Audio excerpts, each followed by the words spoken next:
Oh, we're back. Alright, cool. I was just stretching my hands real fast. That's important for like a 3-hour run where I'm using the touchscreen the whole time. Alright, I guess we're back. Then let's start back up. Let's go. 3, 2, 1, ba-bam. Alright, so all you missed me was me getting this little hitting a cyclone frog here, and then getting that symbol there, which we're gonna draw later. That's all I missed pretty much. All good, Ted, no worries, it happens. Alright, so we save and clear right there to spawn us back on the Uncharted Islands, and we can just go back over here. Saves a little bit of time on sailing in the overworld here. Now we're going back to Temple of the Ocean King again. Now we're going back there for our second visit. We could have done that after the Isle of Gus immediately, but getting a Cyclone Slate is extremely important, to say the least. That's gonna save us like a lot of time until the end of the run using that thing. Cause now I can warp everywhere as long as we as long as we hit the Cyclone Frog. So yeah. In the meantime, yeah, for those who are just join in as well too. Yes, it is faster to jump with the boats. It saves like a few frames every time you jump. So you see me do this like the entire time whenever I'm sailing anywhere. But yeah, of course, like this sort of travel is mitigated with the Cyclone Slate, so hell yeah. Yeah, back to the lo-fi boat bouncing to study/relax too. And back to lo-fi 3 rolls in a row to study/relax too. And bam. Optimal. Now with a little shortcut to mitigate our travel here for a bit. And thankfully, we do need bombs in this area. And there's a guaranteed bomb drop right at the start of Temple of the Ocean King. So we're going to take that right now. Bam. Let me get one more heart though, just because it's right there. Yeah, this visit's not super different for the first 3 floors at least. We do get 3 more floors we're going through now. But, yeah. We do get to use bombs right here and the shovel in the 3rd room, but that's really about it.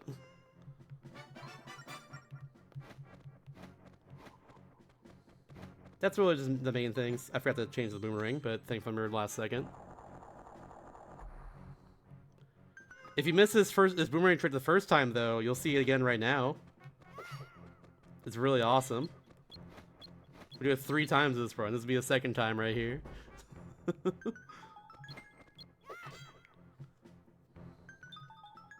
1, 2, 3, and check it out. There's no hitbox when the boomerang comes back towards you, so it doesn't get like stuck on anything. That's why that works in the first place. There's still a grab box that'll grab it any time along the way.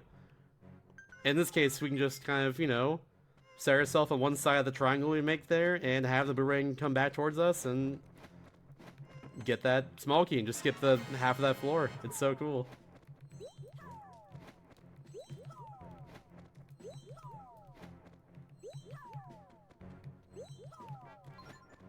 For now though, just like the big keys earlier, these force gems here, it's also faster to just kind of throw them and then roll to them. We save a little bit of time here. Oh my god. Save a little time here by digging this up in particular. Got him just in time. That was really weird. I never missed that cycle, but I almost did for a second. Here we go.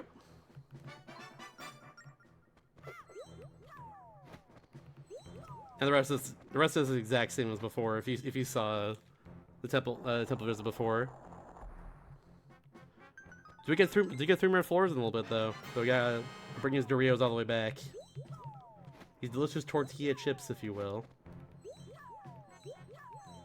Yeah, if these force gems were a flavor of chip, what would they be? I'm thinking tortilla chip, but I keep calling them Doritos, so they could. I don't know if they're exactly nacho cheese Doritos. Maybe they're more Cool Ranch. What do you think? What do you think they are?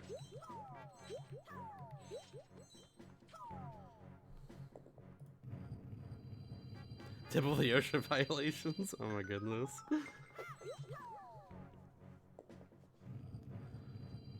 Thank you, Nate. Thank you very much. I'll do my best, gamer. May my luck be good, especially, because this game has like a lot of little luck that adds up, and then like 2 RNG health sections, so yeah. Chili lime, ooh, it's a good one right there. Not one I hear very often, that's a delicious one. Like triangular Cheez-Its, you know what, I'll give it up for that one. I can see that too. They're gonna make like, they make like thin like Triscuits now. Or no, thin wheat thins, like tiny like triangular wheat thins. Did you know that? I went to the grocery store like the other day and saw that and had to pick it up. They're okay. I know they made those though.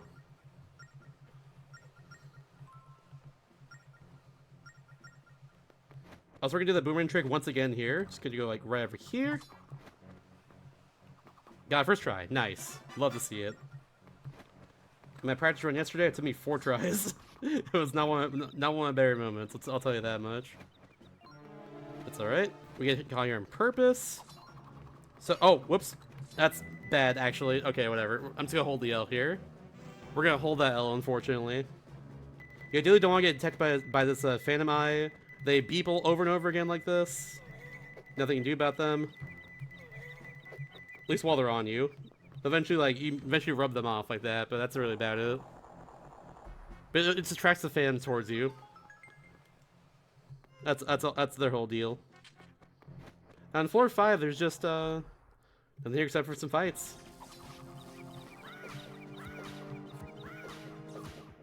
There we go. And some fights and a lot of door opening cutscenes.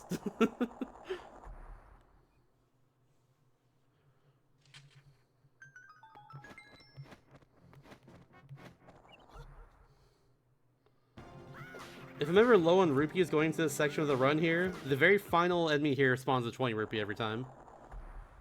So I just gotta be sure I'm at about 280 rupees by the time I get to the Temple of the Ocean King. And thankfully we're good on rupees for the rest of the run now, because I'm above 300. So we're good. Don't need to get that this time around, but figure, you know, marathon run, might as well point that one out. The last thing we have to spend money on this run is directly after this temple. Which would be the salvage arm. What? Huh, okay, well, that's a first. Not really a first, but just like, that rarely happens. Not a huge time loss, thankfully, but still a little annoying. Anyway, it's supposed to draw a hourglass here. Hopefully it detects. It does, nice, we take those. And now we have one of my favorite puzzles in any video game ever, honestly. So this puzzle here, we have our own sea chart we're gonna pull up in a second here.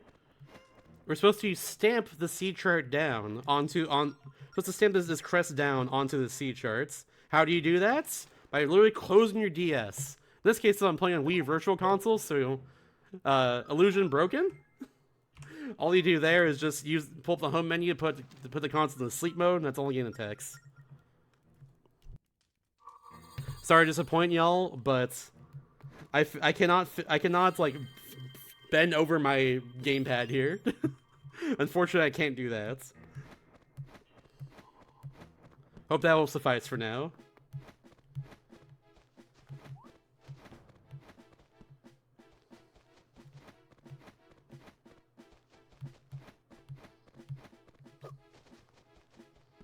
But yeah, I love that puzzle so much. There's only one other DS game that I know that does a puzzle similar to that, and that's Trace Memories / Another Code 2 Memories. Another fantastic game, by the way. Oh my god, that game's really good too. Had a remake that came out on Switch just a few months ago as well. Same with the sequel that previously has never released in North America. Also in that collection. It's really cool. Check out Another Code Recollection if you want a really good video game to play. Yeah. Yeah, man, I could do that. It's true. I shouldn't, but I could. Okay, take a little curved path here. Just to get this frog for later. Stream went down when I was explaining it earlier, but essentially we have to hit those frogs there in the overworld to be able to warp to them later. Now they have the Cyclone Slate. We could hit them before, but all it does is just disturb them. We don't want to do that. Yeah, now we're gonna get the salvage arm from Edo here in his garage. It's worth a variable amount of money. It's either 200 rupees, 300 rupees, 1,000 rupees, or just won't sell it to you. The way it's determined is by blowing to the microphone, but we can do this instead, and it just works. Yep, there we go. 200 rupees there. For some reason on Wii U VC on your gamepad here, if you tap the microphone fizzily, it just like consistently gives you 200 or 300 rupees every time. I don't know why, but I love that. Shout out to Ben Stevens, another runner of this game and a lot of Zelda games in general, for finding that trick. It's very funny. Before that's like kind of a run killer a bit if you're like me and have just a really good time in this game. Because like you can just like not sell the salvage arm for a while if you're unlucky. But that's consistent right there. If you just tap the microphone over and over again. Yell strats are also funny too. I don't even know what determines it in the first place, like what the price actually is. I really don't know. That's a whole mystery to me. I guess in this case, louder is better, from what I can tell from just the tapping the microphone strats and I guess yelling too. But I really don't know. It's very odd. Hey, this is salvage arm. This will be the one time we use it in the run for actual salvage arm purposes. We will use it later once, but like immediately go out of it. So like this is the first time. So this is the only time we see me actually get something with the salvage arm, which is something we need to actually complete the game. This is sort of your intro to it. Throughout the game, if you do a lot of the side quest stuff, you can get more spots where you can get treasures using the salvage arm. And they give you stuff like just regular treasures in the game. They give you boat parts that you can use to customize your boats and like give more HP if you combine like similar parts together. You can get sands of hours from this as well too. They give you more hours, give you more minutes. I think it gives you like an extra minutes each time in the Temple of the Ocean King, etc., etc. I think it's like mostly what you get from those. It's pretty neat. But that's the one time you use it in the actual run, pretty much.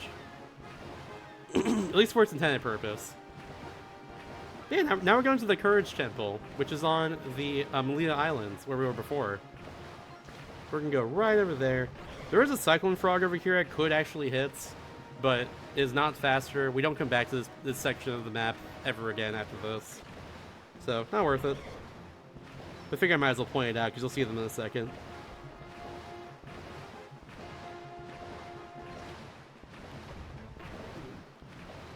Not much sailing left, though. Boy, it sure would suck if there was a giant overworld boss. Like, especially if it was like that one plant boss from before, or that one plant enemy from before that we saw, like in the Northwest Sea. That would suck if that just appeared right here, you know? I don't like that enemy. And like, I mean, there's no overworld boss in this game, right? That's never happened, at least until those points. Couldn't happen here, right? No! Had to say something. Frick! Well, my worst nightmare has come true. No, dude. I forget his boss's name, but thankfully we can RNG manipulate it though. If I just do like this. So when the attack and close up is completely random, unless you do what I'm doing right here. As soon as it starts attacking, we're gonna move a little bit like this and stop moving as it stops. And if we keep doing that at the right time, at the right timing every single time, we just go through the whole fight without having to worry about like any luck here. I forget who found this, but it's one of those tricks that was found when I first started like running this game, like way back in the day. So yeah. 1, 2, 3. Good. We actually stopped right here while I had to turn around. That's perfect. One more hit and we're good.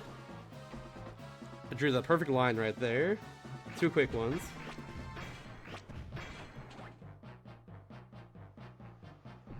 And we're good. Fun fact, you can find that boss a second time, but we don't in the speedrun. If you do the like fishing side quests, I think it's fishing side quests. One of the side quests is to go back to the island you did not visit on the Northwest Sea, Badan Islands. When you go back there after that whole like no, it's not that. It's the like the treasure side quest, I guess. If you do that, then go back to the Badan Island to get your reward.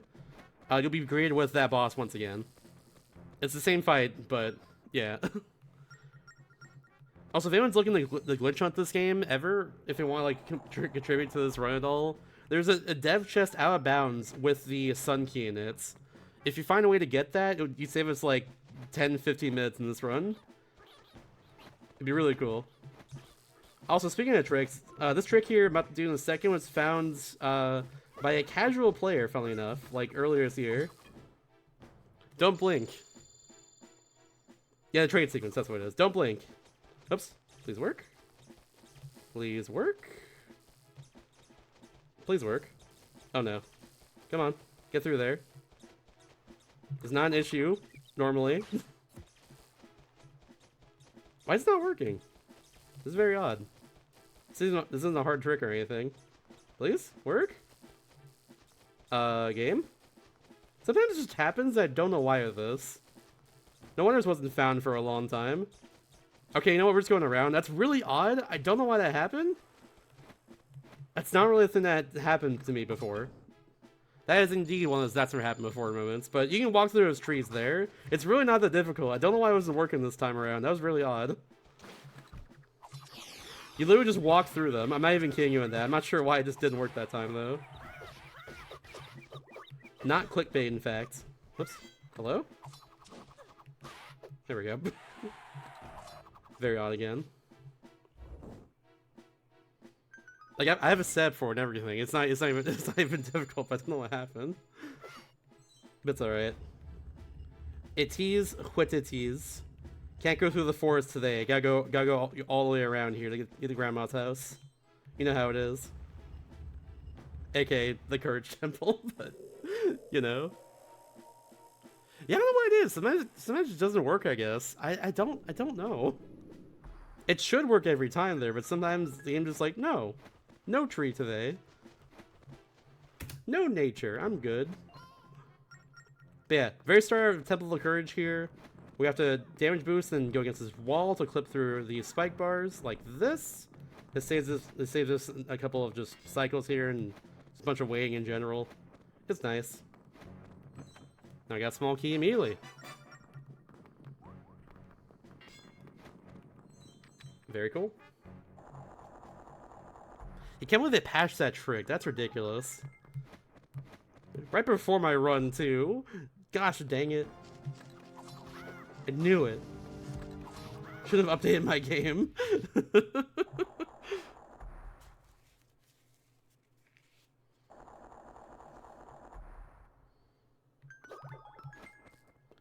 Alright, but the Wind Temple has a lot of waiting around, unfortunately. There's a lot of cycles here, these platforms you have to make, and not really a whole lot of ways to speed them up. There are some things we can do that's fast layer, but it's one of the longer temples in the entire run just because of all the waiting we have to do here. And the payoff isn't super worth it either because we have the easiest boss in the game afterwards too. But it is what it is. Stuck in right before showing the Wii U servers. Ah! How dare they? Can't believe it. I forgot to switch bombs. Here we go. It's all good. Fun fact right here, this enemy's called Pole's Voice. On the Famicom version of Legend of Zelda 1, you can blow into the Famicom microphone on the console itself to stun them, and it'll rather than just one-shot kills them in that game. So they brought them back for this game because the microphone on the DS exists. It's pretty cool. There's something in the game that does tell you.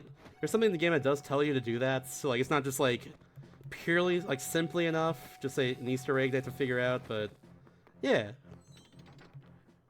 fun little detail there. I was also told yesterday you can use like the warp whistle in that game to whatever it's called to kill them as well. I never played Zelda 1, so I actually have no idea what equivalent like wind instruments, if it's an ocarina or like something else you can use. But yeah, that's all I know. I forgot they're also an LDX. I forgot they're also an LDX. That's also very true. I thought they were just in that game in this one, but I guess I'm wrong. I played that game too. Dang. Right here, we're on Invisible Floor. The game does tell you at the very start of this room how to get through his floor, but I don't gotta worry about that. Get that switch right there for later, and then we're gonna go right over here and get the dungeon item, which are the arrows. Bow and arrow. Bam.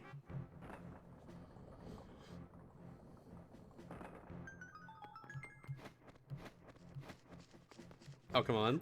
That's bad luck there. He's just crying in front of the door. Unfortunate. Undortunate, if you will.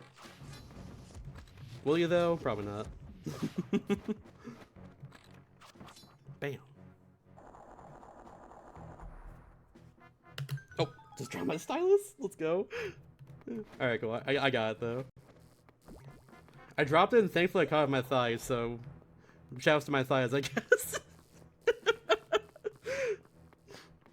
Hey, shouts for your speedrun during this cool marathon. Yeah, shouts to my thighs. Anyways, enough about that. We have to kill these Octorox's next room here to make a really quick cycle. So if I can do this fast. There are 9 of them. I think I'm missing the cycle actually. Yeah, I think I'm missing the cycle. Oh no. Oh, we definitely are. There's no way, right? Oh! Good job, Link. Gonna need this, though. Alright, cool. We got the arrows, too. We're so back. We're so back.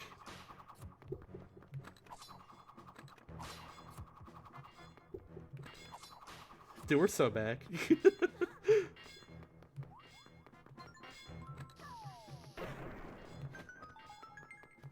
Alright, cool. Gonna do another damage boost right here. Oops. Just like this to get through these electric things. Unfortunately, I was a little slow, but it's fine. I accidentally pulled the menu again when I didn't mean to. Because I'm just that silly, you know? I'm just big silly like that. Bam. Here's where we're gonna do a lot of weighing, though. Can't really do anything about this, so for now I'll just keep, like, I guess... wiping my face because I keep swaying.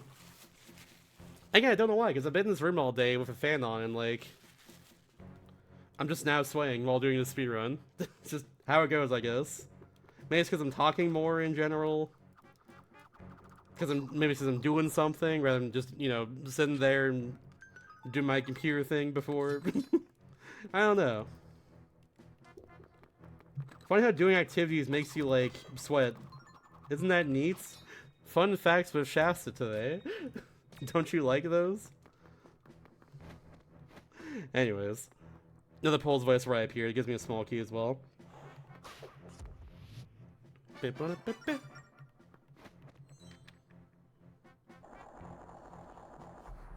got a really cool puzzle up here too. One that's once again very unique to the DS itself, because you can't really do this on any other system. But I'm gonna pull up my map here. Let's draw a line and then do this. We're gonna destroy these eyeballs here. In the meantime, the solution to every puzzle in this dungeon is north, south, east, west. And that's something that is told to you in the game. So we hit that on the east, then go to the west right over here.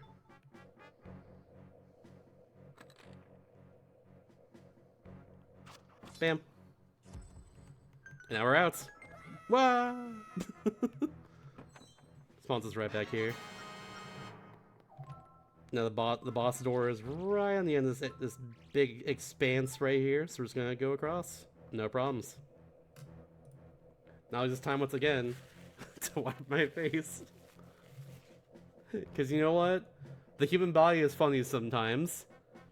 It likes to pull a practical joke on you called swaying. Just how it goes. I know it's a healthy thing in general, it's filtering. You know, you're not telling me about biology, I know about that. I took that class back in school. Anyways, here's the easiest boss. Here's the easiest boss of the entire run. Bar none. The only difficult part is actually the second phase. But the first phase is gonna last like no time. Check this out. This is Craig. I'm just gonna tap the screen right in front of me real fast while holding L. And bam, their phase one's done. Phase 2 is a little tricky, you have to do like this. Oh, I missed that one. I missed that one too. Okay, there we go. So a little slow there, but that's totally fine.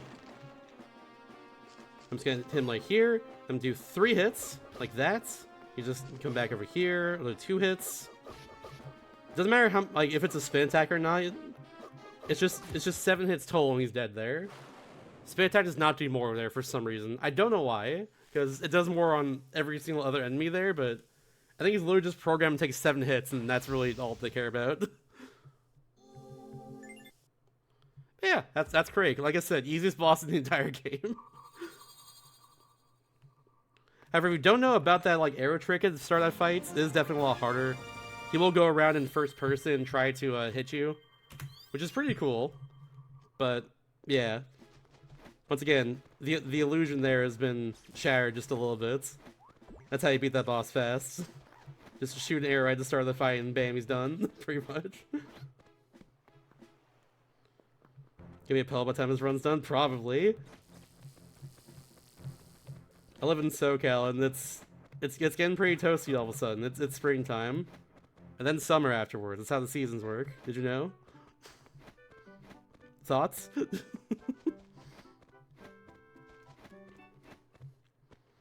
Alright, so now we got some plot happening here. We've rescued 3 fairies. And now these 3 fairies will help us get to the ghost ship.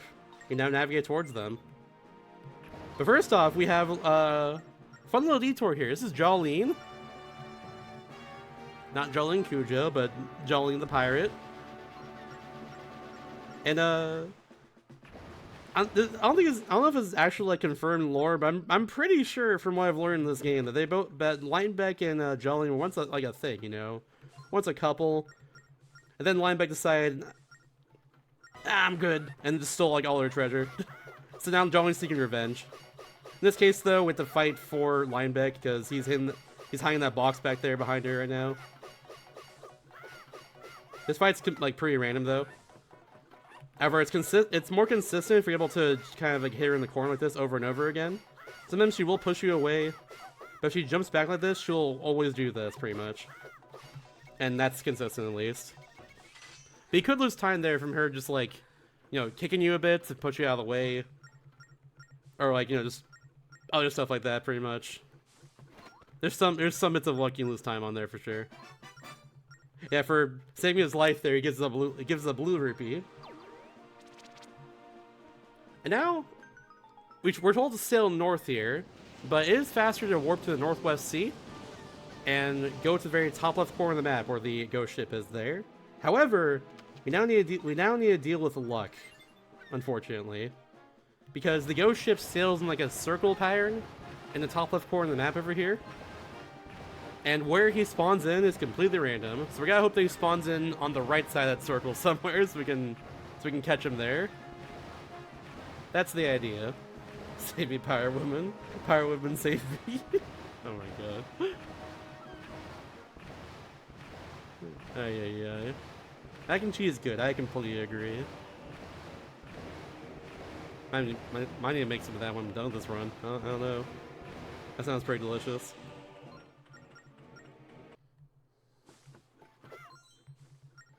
No. It'll also be like 2 in the morning or so when I'm done, so maybe it's not a good idea to make holding a mac and cheese. But damn, you got me in the mood all of a sudden. What the heck? Anyways, yeah, our ship is completely just down now. By pure coincidence, we're gonna navigate around here using the ferries here. AKA the spirit of like power, courage, and wisdom. And spirit wisdom in particular is Skilla now, who's our fairy at the beginning of the game. That's good luck right there. Nice. That's some good ghost ship luck, I will say. Good stuff. We saved a little time there because of that. Nice. The worst luck, of course, is if they're in the very top left corner, rather than like around where they were right there. But yeah, now we're on the ghost ship. Here, we're gonna do an escort quest 3 times, and then fight the most RNG bullshit boss I've ever seen in a video game. So that's pretty fun. Or bullheck. I don't know if I can curse here, but but I let that one slip. Because it's true. That boss, the boss we're gonna fight at the end of this is big stinky. It's very smelly, and I don't like it. But yeah, so escort quests here. There are 3 of the Cupid sisters we have to fight. We'll get to that later, but we have to rescue all 3 of them here first and bring them back to over here. And you can see they're very normal. They're very normal. They hate spiders, and they love walking slowly. Especially when it inconveniences me. They love that. There we go. I was waiting for that spider to spawn, so we can get rid of that for later. And also get the other stuff there. Yeah, those are their favorite things in life in general. I'm gonna wait. That was the right play, I'd say. Cool. I'm gonna do this right here while I'm waiting. There we go. Heck dang, I agree. So true, bestie. Alright, so this triangle crystal is gonna unlock this fire over here for us, which very useful to say the least. Actually, in fact, do need to do this to get the Cupid sister through here. She cannot jump over gaps.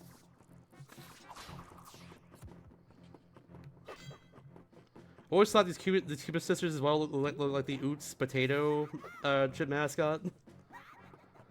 A brand I don't have over here in SoCal, but I've seen it before when I was in New York City a long time ago. Saw a Mets game there.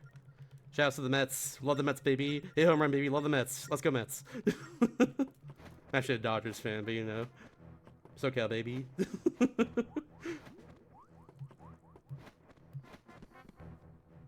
You're my goats? No, you're my goat. How about that? What you gonna do about that one? Those are Reaplings. They kind of take the place of Phantoms in this area. They function the same way too. We haven't gone to the Temple of King yet with Phantoms, with bow and arrow here yet, but when we get there, you'll see that we can in fact use the bow and arrow on the Phantoms to disable them as long as you shoot them in the back. So that's pretty neat. Just pretty cool. Say that a lot. Whenever I do speedrun commentary, that's my most common phrase, I think. It's just like, that's pretty cool. I catch myself on this, but yeah, I still do it. You know what? That's okay. There's Cupid sister number 3. We're almost back to the start again. Just need to get rid of the spire over here. There's 2 more also along the way too we gotta get rid of. Right here and right over here. Bam. And now we're good. We can't like run fully here, and also obviously can't like roll. We have to like walk in between like our like slow walk and like our like more brisk walk pace or like run pace, I guess. We're going between like a I was 4. Going between like a jog and like a brisk walk, I guess, to get through here. It's a little annoying. Once again, I already know a solution to this puzzle here. It's 2, 4, 5, 1, 3. So here's the 1. Here's the 2. Oops. Get that spire out of here. Here's the 3 over here. Oops. Right there. And ba-bam. Simple enough.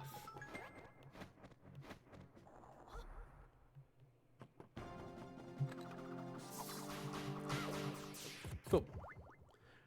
Thank goodness spires are an enemy that that just like get destroyed in one hit with a boomerang. Not every enemy does that, but thankfully spires are like that. Or I guess Skulltula is what they're called, but I've always called them spires. You know, I know their name is Skulltulas. The double snake spawn, okay. It's random whether or not we get a snake or like a rat or even just like a rupee underneath those barrels there. We get double snake. That's very interesting. Unexpected. I was about to hit that spire there with the returning boomerang. That'd been cool. They've got to clear the path here for the Cupid sister. If they see a spire, we lose like 10-15 seconds, basically. They'll scream and like you have to talk to them to get them out of their like cowering animation.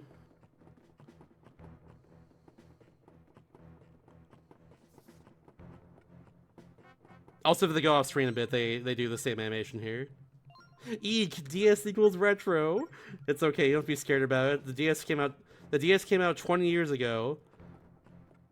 Once again, it's November this year, but yeah, it's okay.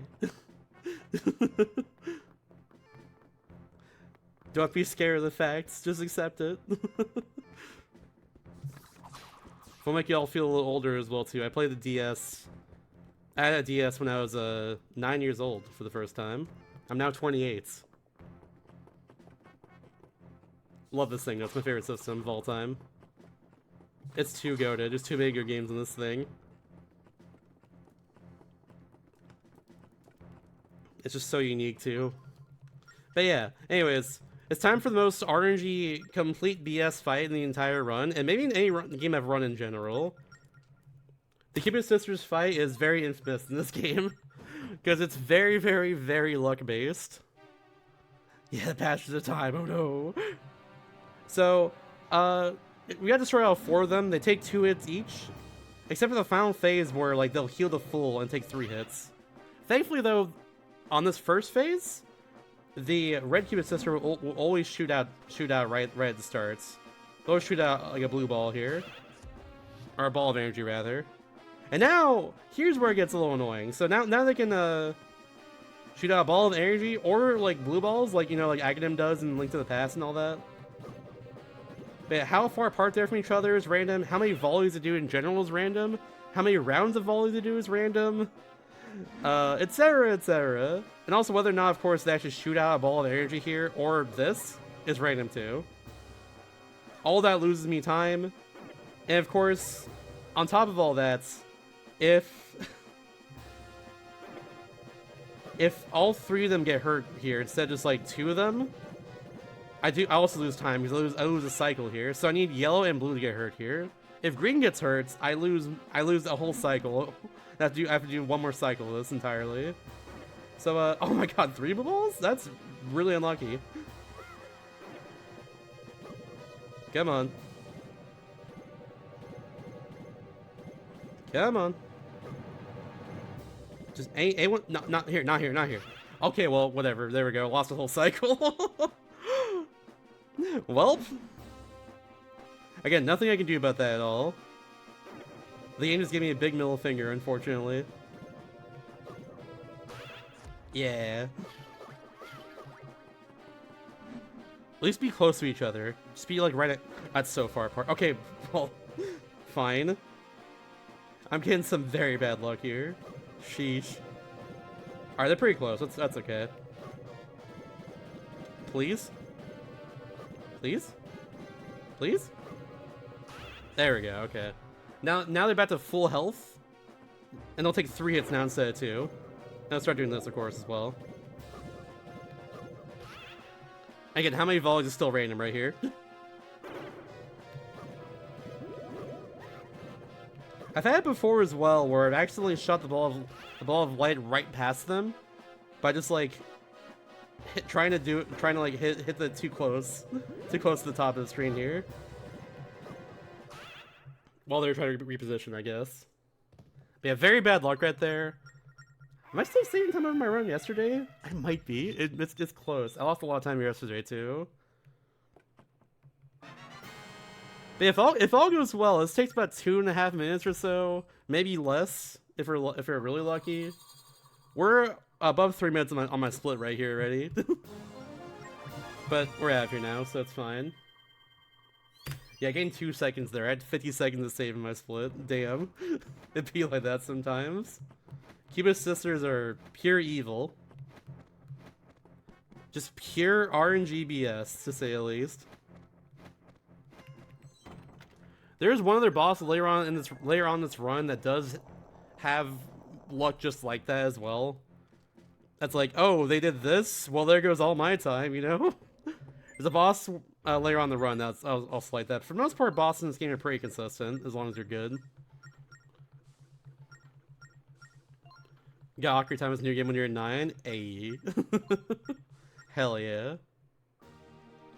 The first game I remember playing when I was I think 3 years old was 3 or 4 years old was Lego Racers for Nintendo 64.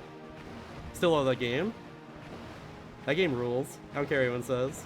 Not the best kart racer for sure on N64, but I'm nostalgic for it. It's got a great soundtrack. It controls pretty well too. It has just a fun mechanic with like building up bricks and stuff to get better just items to use. It's so cool. That game rules. Maybe I'll run it for a future Retrothon. I don't know. I did start running that more recently, just for fun. We'll see. We'll see. And yeah, here's that trick again we used earlier on the Uncharted Island to get the Cyclone Slate faster. If you discover an island right up next to it, you'll just be warped right into it, like this. It skips the whole zoom in animation where it's like, whoa, an island! Whoa, you know? It just skips that. This is Oz's Islands. After the ghost ship area, the goal of this game changes from saving Tetra off the ghost ship to now returning her to normal. Turns out Tetra is a stone statue currently. We found her on the ghost ship just like that. And Oshus, or the old man from earlier on in the game, tells us that he is actually the Ocean King. And we have to defeat Bellum to restore balance to his world here. The world of the Ocean King, that's what it's called. In order to do that, we have to create the Phantom Sword out of 3 pure elements. And that's now our MacGuffins we have to get in order to beat the game. So we're going to go do that. But in the first place, we have to go get 2 sea charts from the Temple of the Ocean King. So we can go through the whole sea now instead of just Northwest and Southwest Sea. And Zaz there is a blacksmith that'll make us our Phantom Sword after that's all done. But we come to the island now because we have to actually look at that. We have to actually go through that dialogue there. It explains like all of that pretty much. Because if we don't do that and get to the 6th floor of the Temple of the Ocean King, we can't continue until we go back and talk to Zaz. Which I have done once before in early attempts of this game. Back when I was just learning and everything. I did that before. It lost me minutes. It was very funny though in hindsight.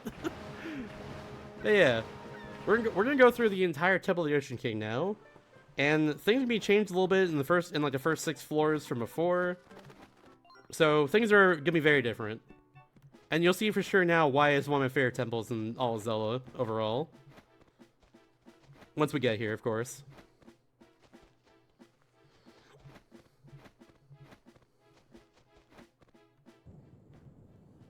Thank you, Skyward. Have a good night. Thanks for watching, gamer.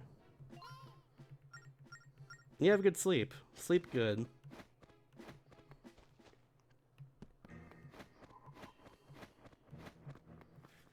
Alright. Still sweating, by the way. Get that free bomb drop over here. But yeah, now that we're back here, they're gonna spawn 2 new phantoms. These are red phantoms. They're the exact same as the blue phantoms, but they move way faster. So you gotta be extra careful around them, to say at least. They move faster than you after a while. That being said, the strategy's still the same on the first 2 floors at least. It will change on the 3rd floor though, because like there's a lot more moving around there.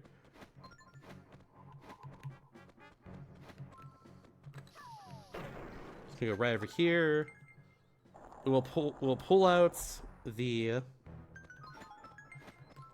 boomerang now for the next floor. The Pichu emotes. That's Weasel, but you know, close enough. It's a Pokemon. It's a favorite Pokemon. I like otters. They're my favorite animal. And Weasel is like, it's a sea otter essentially. They call him a sea weasel in game. It's his inspiration for his design, but that's a sea otter. You can't fool me. Yeah.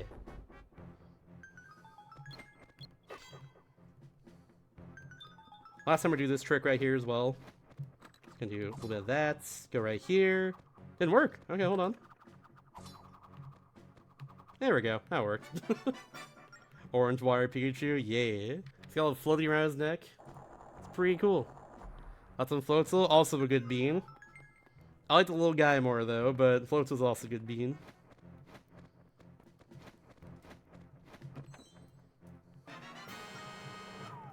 No hate to the entire family, that's all I'm saying. Oops, just get this.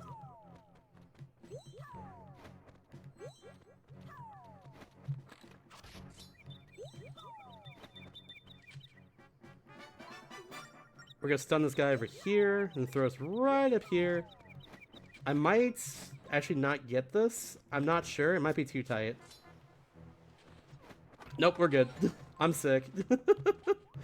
I'm sick. Let's go.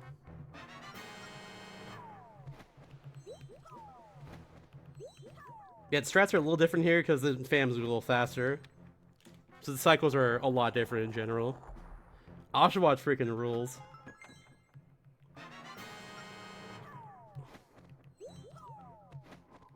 I love Dula as well. Not big on Samurott though. Not huge on Samurott for sure. But like, they're still cool too. I do pick Oshawott normally when I play Gen 5 though. Oshawott or like Snivy really. But they're all good. They're all good beans. I've learned to appreciate the Gen 5 stars a little more over the years. Not like it's Oshawott, but just like the other two as well. Like, a lot of people hate on Tepig, but he's like the best of the three stats wise, so like, yeah, he's actually pretty good.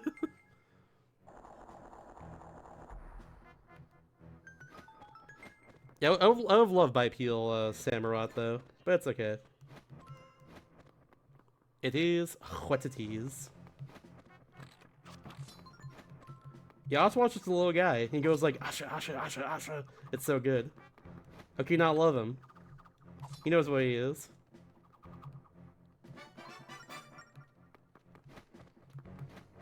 He's just a little guy. Yeah, Centric is before there. The Boomerang just getting the key on the floor 4. New enemy spawn right here in floor 5. We're gonna deal with 4 Fire Skulls now.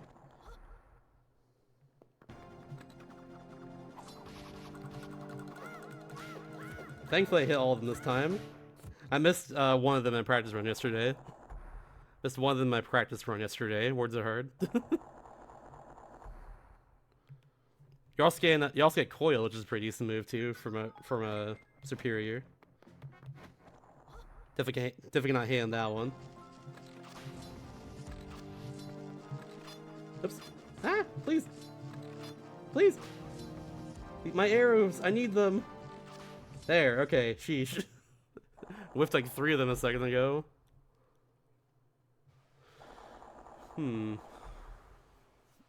Yeah, it is what it is. All I know is that back in the day, before like Stoutland strats were a thing in black and whites, they used Embor. That's all I'm saying. So he's gotta be pretty good. I noticed because, like, along with this game back in the day, I also tried running black and white. Also, this is the symbol we need to draw that we got from Zaz earlier. If we don't talk to him, we can't draw a symbol. It'll just fail every time. Yeah, I did like 2-3 runs of Pokemon Black and White back in 2014. It's not even on my Sphere.com profile or anything. It's not even on my Sphere.com profile. It's just like, I don't know. That was back when Pokemon went by in-game time for everything. So my PB is 4 hours flat in-game time. I don't know what it is in real time, but yeah. Yeah, Gen 4 stars are all goated. I love them all. They're my friends. I appreciate them. But now we're in floor 7. Drawing that symbol changes the floor here. It's no longer that puzzle where you like draw the thing or like stamp it down or whatever. But yeah. No worries, all Mega Ascendants. We can talk about Pokemon even more. I don't mind at all. I do need to say a few things like during this section though for who's not seen this part before. For instance, these floors here that's dinging will attract phantoms if they hear it. It's like any nearby phantoms, so you can't like run over them. However, I'll be running over them because heck the rules. There we go. Get rid of that fire by drawing around that phantom. Which is a little tricky to do, but thankfully that went well. Gets us on the right cycle here. The whole goal of the next couple of floors is to get 3 crystals down to the bottom of these floors. Or to the bottom floor here. Here's the first one. If we do that, we unlock the next 3 floors afterwards. And of course get our southeast sea chart as well. That's the whole goal right now. We'll be doing some funky little maneuvers here to make sure we can do that. But yeah, Pokemon good. It's probably my favorite Nintendo series. It's like that, Kirby and Metroid, and Zelda's up there too. It's a close number 4, I'd say. Wah! Hey everybody, that's a rare occurrence. It's very rare that happens. That's really weird. Anyways, that was odd. Back to the game. That red fan there especially like never does that. Straight up. I don't know why he like turned around there. I'm never close to him to the point where he like turns around usually. That's so odd. I don't know why that happened genuinely. Oh well. But yeah, I face to the left there, then like tap on the right side of the screen, and I can throw that stone across the gap there, and just stays there, thankfully.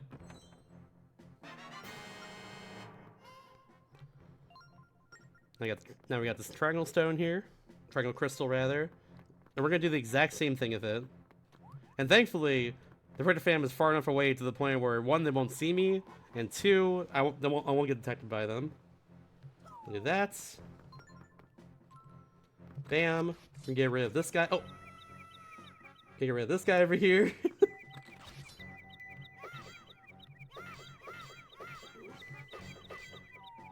There we go. Now he'll no longer bother us. Bam.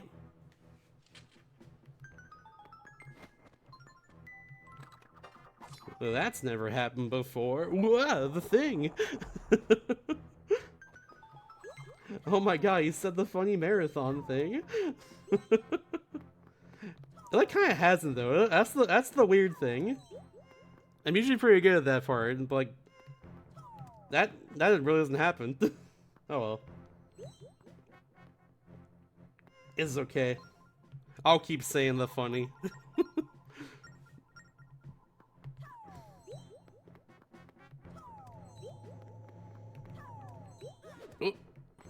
Those are Wizrobes, by the way. That's what they look like in this game. They have like big Reaper sickles and just do that.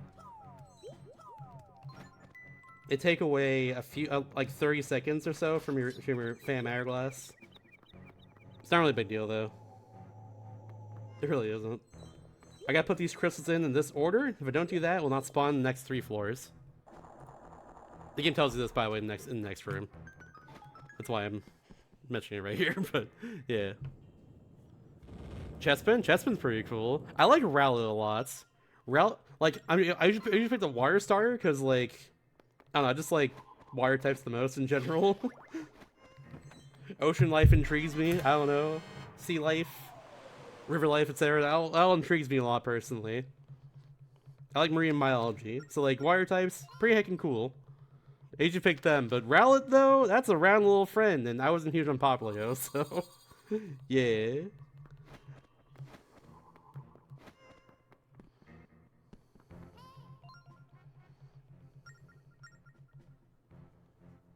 Alright, now we got these warp phantoms here. If something detects us, they will warp directly to us, which will use to our advantage in like 30 seconds. Because one of them's holding a key right there.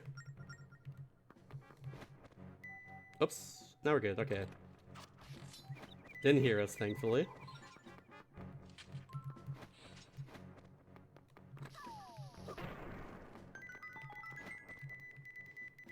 I should be above where they are, which is perfect. That's what you want. Yeah, they spawn more below me. Perfect. Just gonna hit this. I'll drop that. I'm gonna wait for you, because, like, the fam I was still there. Do this now. Gonna hit that switch over there. Now it's for those spikes, and now we have everything we need. We got that small key, and then we're good. Doesn't matter if we get it by its fam eye now. It's not a big deal. There we go. We're good. Yeah, it kind of does, honestly. Like, I talk a lot during my speedruns anyways, but for some reason, if I talk about my speedruns during a marathon run, I tend to get worse luck in them. Don't know why. I tend to get stuff that just doesn't ever happen. Hey, that's the fun of it, though. Maybe sometimes you need a little thrill in your life.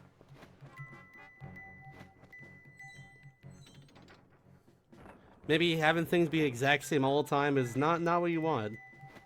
And sometimes I need things to just go horribly wrong in my runs. Just to feel something. You know how it is. Bam. Alright, now we're gonna do a fun little bomb throw here.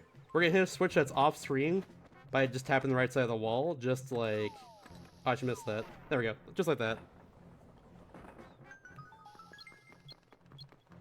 Just saves us time going around this room again, basically. Otherwise, we have to go through an area and then back up the wind there. Which is pretty annoying, because the wind actually goes out there sometimes. Alright, final room. And then we have the final C charts after that.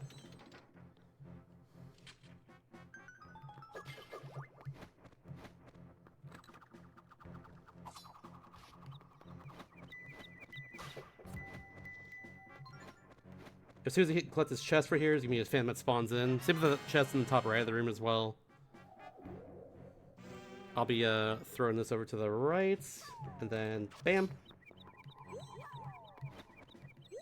Thankfully that warp phantom turn at the time that they did. I was a little concerned that it went a little too fast there. And it's like they say, sometimes you gotta go slow to go fast.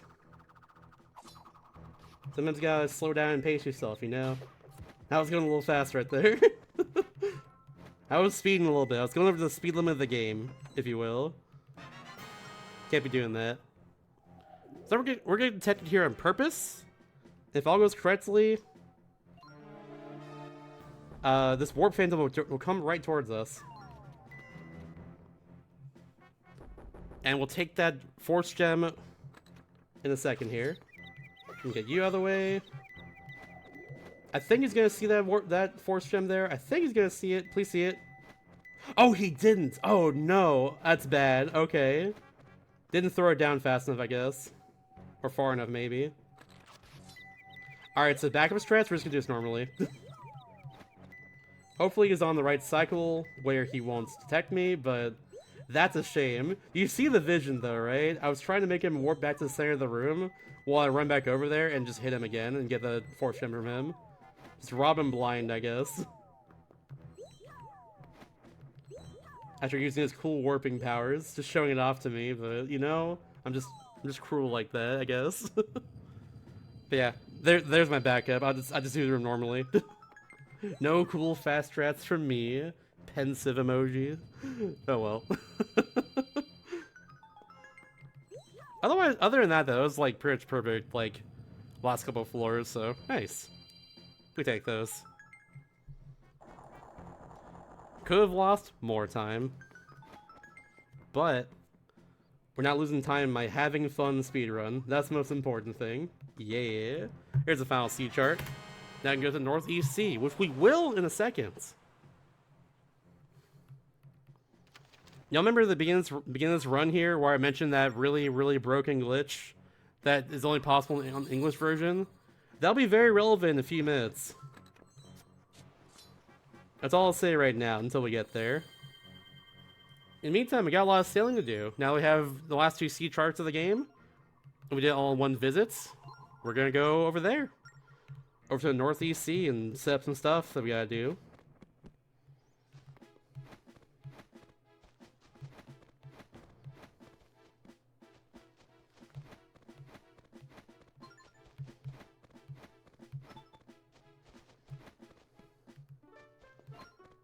So yeah, time to sail just a lot more.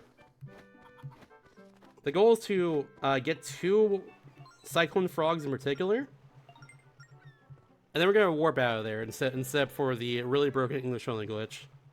But for now though, I'll just be doing a lot of sailing while I do all that, so... I'm using this time once again to plug myself. Over on my Twitch channel, I do a project called DS Destruction, where I'm trying to beat every single Nintendo DS game ever made. Recently passed 10% completion as well too. I've beaten 170 DS games in total, and there are about 1700 DS games, so yeah, that's pretty awesome.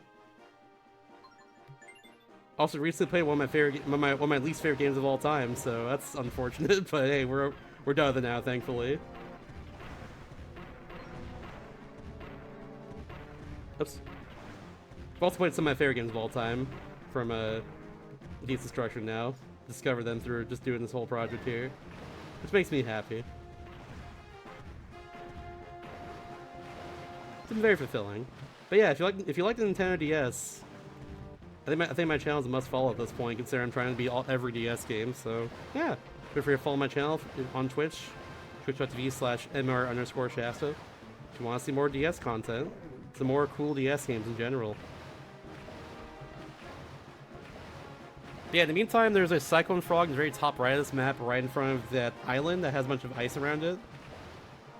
We'll be going there, and then going a bit further north as well, too. In the meantime, if anyone has any questions for me before, like, I think now's a good time. Got, like, a minute or so to answer them. If anyone has any questions about, like, either what I do in general, about the structure, or just, like, this run overall, let me know, for sure.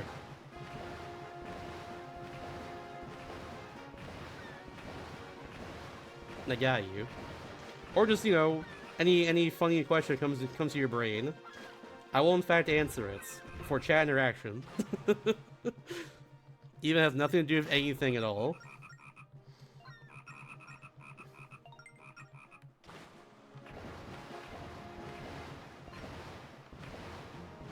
How happy are you to have beaten Picross 3 fully? Extremely happy. Picross 3 is one of my favorite games of all time at this point. I'm so happy we 100%ed that game yesterday. Oh my goodness. Yeah, if y'all need a really, like, in general, my favorite puzzle game of all time, but just also one of my favorite games ever. If y'all need a good puzzle game to play, Picross 3D for the Nintendo DS, absolutely godlike. Just incredible video game. Just the way it's designed in general.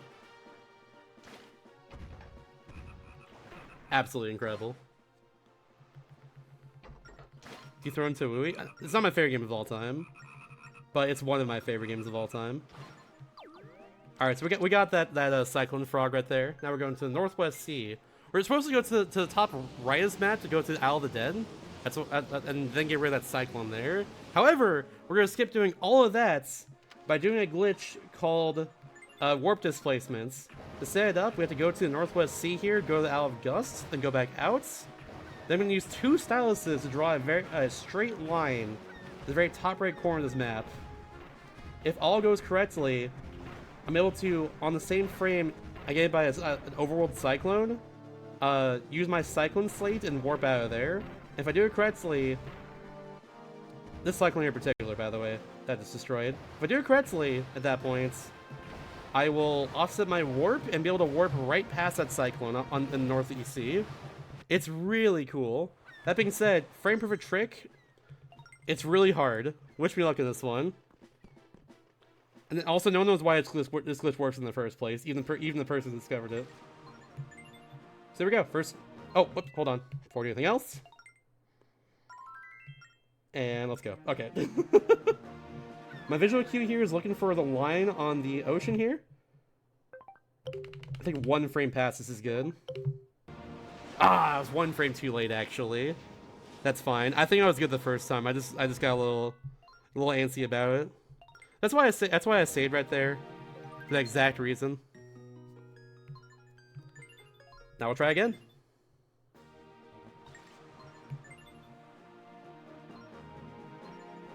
Otherwise, it just takes longer to reset this and everything.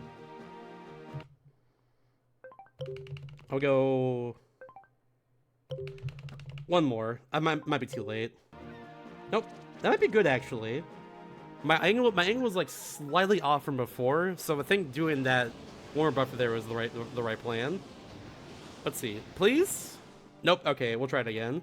Like I said, frame perfect glitch. It's really easy to lose just a lot of time here. It really is.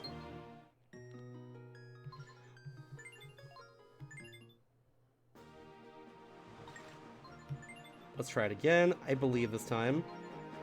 But yeah, visual cue here is the anchor there going over a certain line on the ocean. This one right here. That might be good. I'm just gonna let it go. No, it was one frame too late. That's fine. Give me an look forward to for DS Destruction. There are 36 Imagine games and 32 Pets games. I would say those. Probably. I've already played some games so far that like I wasn't looking forward to, such as... I hate to say this, but... Hold on. Oh, this is way off. I'm gonna go, like, right here? No, I was one trip too late again, that's fine. Yeah, I hate to say this, but there's a Frigga Fish game on Nintendo DS, which was made in, like, 2010, and, like, way after Humongous Entertainment's, like, just completely folded. The parent company who, like, dissolved them and everything put out that game, and it's, like, just atrocious. It's really bad, and I wish it didn't exist. I've already played that one. I hate it so much. One more frame. No, it's too late. I should just went with that. I think that was perfect. I'm psyching myself out right now. Normally I get this pretty quickly, but this isn't even marathon luck. I'm just like messing up a bit. But like I said, this is a frame perfect trick. This still saves time if we're not doing it, by the way. I will say that as well too. This still saves like a minute or two currently if we're not doing it. That should be good. That should be good right there. That's looking pretty good. It's like one frame past that like line in the ocean there if you angle yourself correctly. Yep, there we go. Okay. So I was supposed to go to the Cyclone Frog there on this map, but we're just not doing that. Now I'm going to warp to the Northeast Sea, the warp that I got before. And then look at the map here. We're actually completely off the map. If I move right here, I actually can't move again for like 45 minutes. I'm not even kidding you on that one. The Cyclone tries to get you off screen and you're like way off the map. Like it'll slowly move towards you. It's really funny. But yeah, now we're past the Cyclone there. We're supposed to get the Regal Necklace for. We performed Regal Necklace skip successfully. And now we're going to Isle of Ruins and going to the next temple. And I can also put down my second stylus now too. Which again, we need two styluses for that trick right there. I got the little thing right here. See?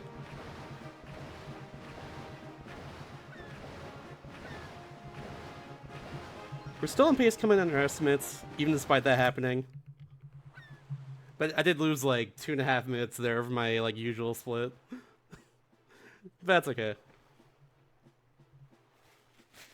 No big deal.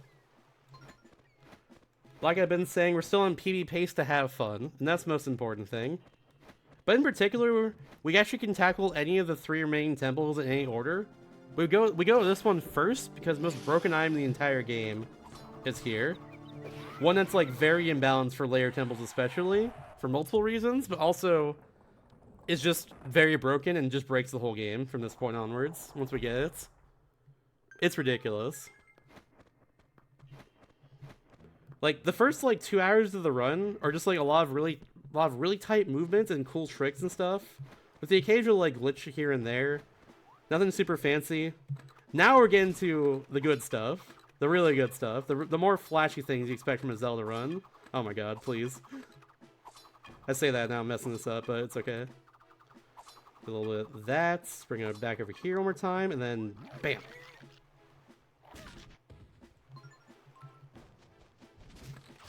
1, 2, 3.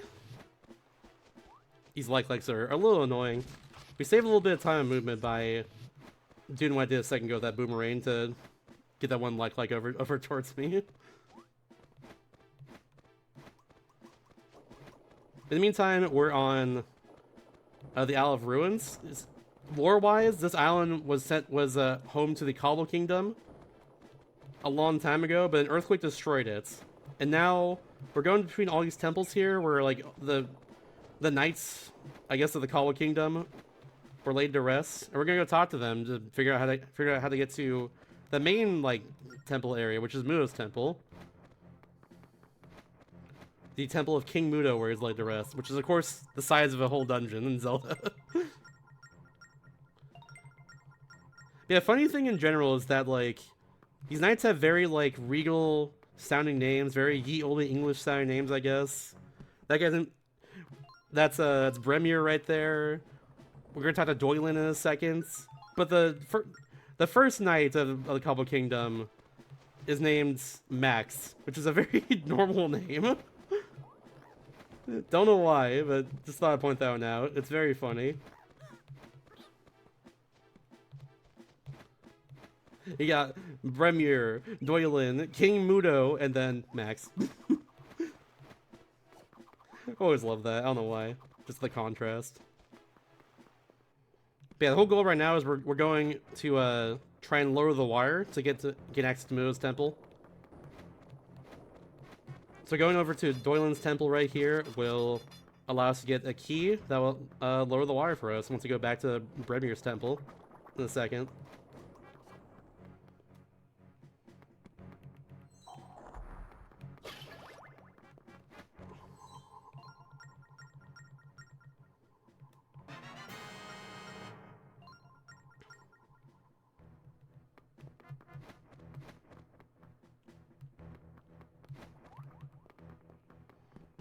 Yeah, just move on the way back over here for now.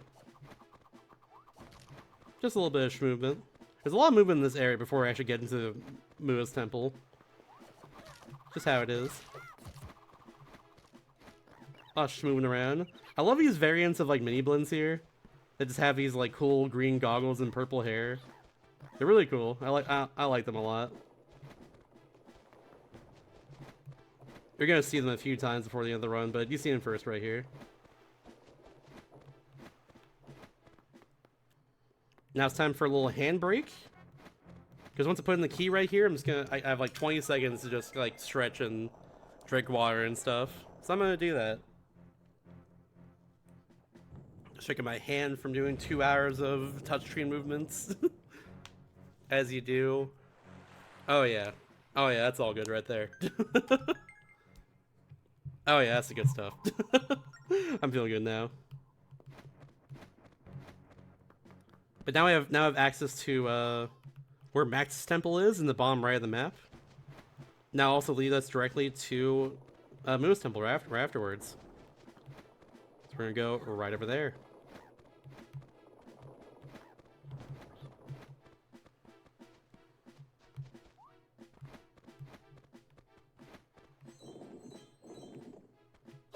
Three hearts over here. Kablam. That is a pain, yeah. I'm gonna like get a ladder and just get them. Hate that loud beeping noise that smoke towers make as well too, and they're like low battery and all that. It makes sense, like yeah, get my attention, because it needs to be replaced in case a fire does happen, but it's so loud.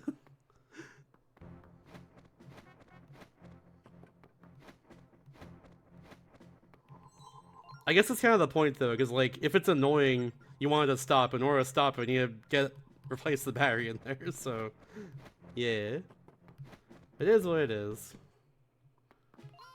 Like a happy description of what's happening. And no problem. I'm glad you're enjoying so far, little gremlin. Thank you.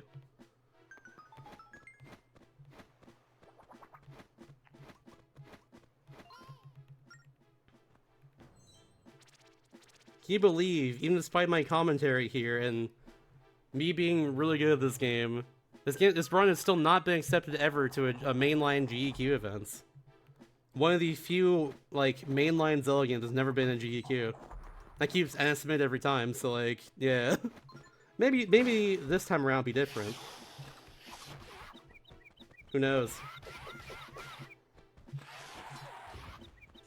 Maybe this is the year of Fam Hourglass. We'll see by the end of the week, because that's when the games list comes out for GEQ. But yeah, see what happens for sure.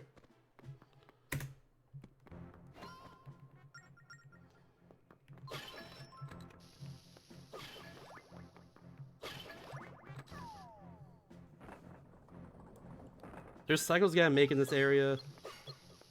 Most of this bridge right now, but on the left side especially is a very important cycle I have to make. Hoping for arrow drops from those pots. It happens completely randomly. But that'll allow us to defeat these things a little faster. I decided not to use I need arrows for later, so I decided not to use them right there, but yeah. We don't gotta get into those right now. Yeah, we gotta save and quit right here after hitting that switch. This will reset all the cycles in this room. We could just get back to the beginning of this area and no problem as well. But, yeah. Bam.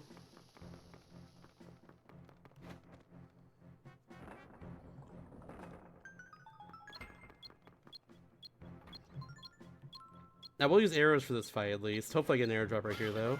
Nope, just hearts. That's fine. Damn. You have to like stab towards these skeletons here in order for them to actually like not jump away. Is everyone's favorite Zelda game? I think it's still Breath of the Wild.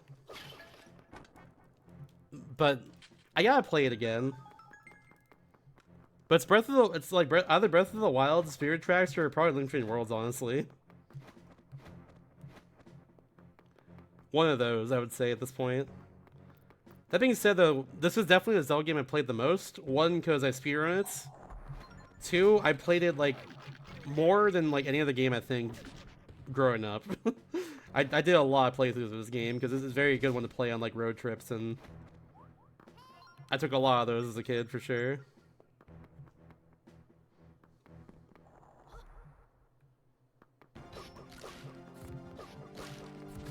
My family just liked going places, I guess. And I like going places too, honestly.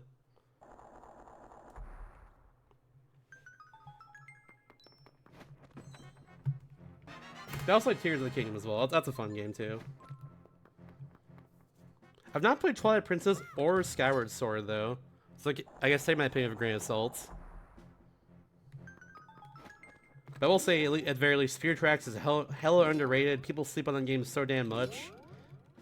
The touch controls aren't that bad. They're in fact very good. Get over it. That's all I gotta say. Because the rest of the game is godlike. Y'all just sleep on that. And of course the rail thing, but yeah. Spirit Tracks is freaking awesome. Anyways, we have the hammer, by the way. Hold on, I'll talk about this later. We have the hammer right now, which is the most broken item in the game. Because I can do this with it. Bam. And that saves me a lot of time in this temple, but so is this as well too. I'll explain what this is after I do it. Oops, let me get this first. Free arrow drop over here. Oops, I didn't mean to do that. That's fine. Honestly, let's get more arrows here. Well, because I just did that. But yeah, let's do this. So we're gonna do a little bit of that. Bam, and then bam. Should be good. Nice, first try on that one. So hitting that switch early legit skips like 3 minutes to this temple. We're actually right at the end of it progression wise. Now we just did that, and we just got the dungeon item too. So the hammer clip to get over there in the first place saves us a lot of time over just doing the rest of this dungeon normally. But that in particular takes us literally right to the end of the dungeon.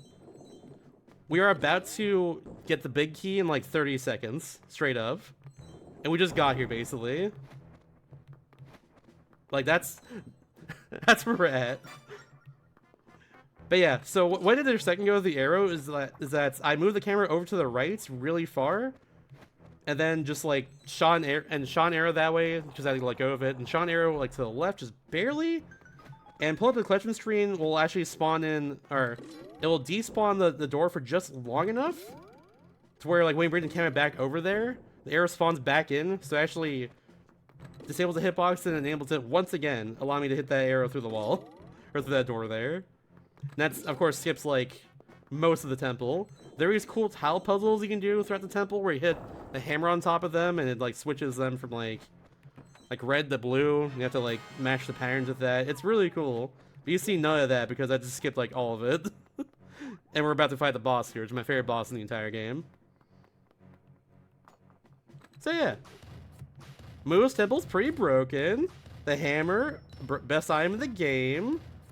Beyond just doing what I did with it a second ago, with like clipping it through stuff, you can also pull it out faster than your sword, and it does more damage too than like a spin attack. It's really good. It's really, really good.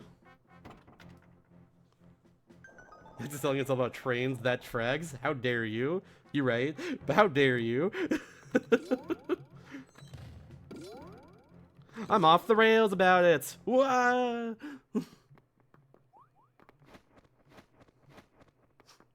Anyways, this is my favorite boss in the game here. This is Eox.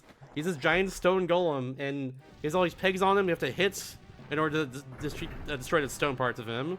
Once you do that, he falls apart, and phase 2 starts. But for now, we gotta destroy the ones on his back. Those are the ones we gotta get through immediately here. More than anything else, it's really hard to hit his head. So I'm gonna go for that if I can. I got 2 hits. Nice. That's good. I'll take it. I'm gonna do one more of these because it's saving a little time while he's turning around. Cool. Alright, I actually got 3 hits earlier. Nice. Gotta get the left arm now. Cool. Alright, we're good. It's actually it's a really good fight actually because of that. Ooh. Unfortunate there though. Gotta do one more of this. I'll take it. Now I have to hit his little red spots here. Like that, and we're good. Now phase 2 is very easy. Just gonna stand slightly off center from this. It's gonna just come down towards me. Like that. Bam. Now we're gonna switch over to the bombs in a second. And then it's gonna hit him with this, which will hit me as well too. Therefore, when he flings this off, he doesn't do that, and bam. Fight's done. It's so cool. I love that fight. What a cool fight, honestly. Very epic. Oh, Winter rules too. Yeah, that's a great one. Pace tracks me a concussion, so I don't remember much about it. Damn. You should try it out again. It's really good, Concakes. Like genuinely, like top 3 Zelda for me.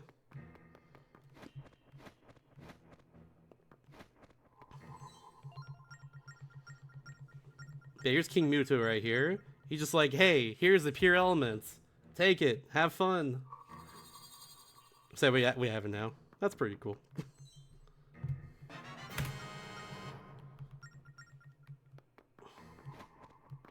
I want to run Spirit Tracks at some point. I haven't learned it yet, but I do want to run it. Fun fact for that game, Japanese is fastest for that run because for some reason, I don't know why, a whole floor of the Tower of Spirits is just missing on the Japanese version. I don't know why. It's very odd. It's just not there. It's like the final floor you go on normally in the English version just doesn't exist in the Japanese version. So you just go to the end of that and just bam, you're done. No final puzzle or anything. It's very funny.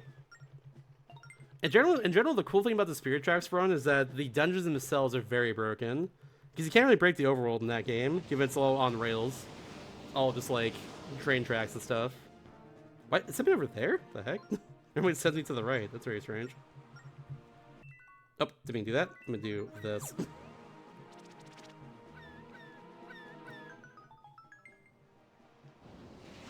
Yeah, it's so odd. It's just missing content for some reason. Like, for instance as well too, the Japanese version of this game is missing like certain cutscenes. Which used to be why it was faster than the English version. Because every time you use Cyclone Slated, the cutscene of the ship coming down was just not there. And like some cutscenes throughout the run are also just missing too, compared to the English version. So it saved a lot of time because of that, more than anything else. And there's a few other differences too, but now with a Regal Necklace skip, it's just faster. This like the English version on Wii UVC is just the fastest version. Yeah, we're going for the Goron Island now. The second last temple we're going to, besides Temple Yoshiki, of course. This is where the second pure metal is that we're gonna get. But first, we have the worst boss, or second worst boss of the entire game. Another RNG hell boss fight, unfortunately. This boss is called Massive Eye. I have to call him Massive Heck, because yeah, he is that. As soon as Phase of Blackening comes back in, he starts moving right here. He moves around in the same cycle every time, but whenever he spins, I can't hurt him. So that's unfortunate. And like he has eyes on both sides of him I have to hit. He also can spawn in like any amount of enemies that he wants. And it's very annoying because like I can just not be able to hit him if he just spawns in a lot of enemies in a row. I have to focus on myself there at that point, you know. Or stuff like these like balls of like light and stuff, whatever they're called.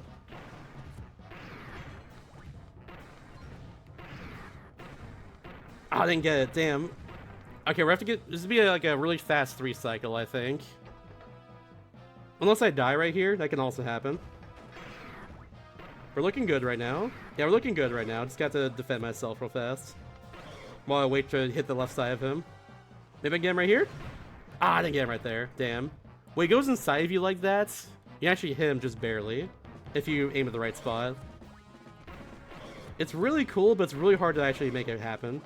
Please? Please? There we go. Okay, cool. That fight was like a 4 cycle yesterday with the D-Rust from this.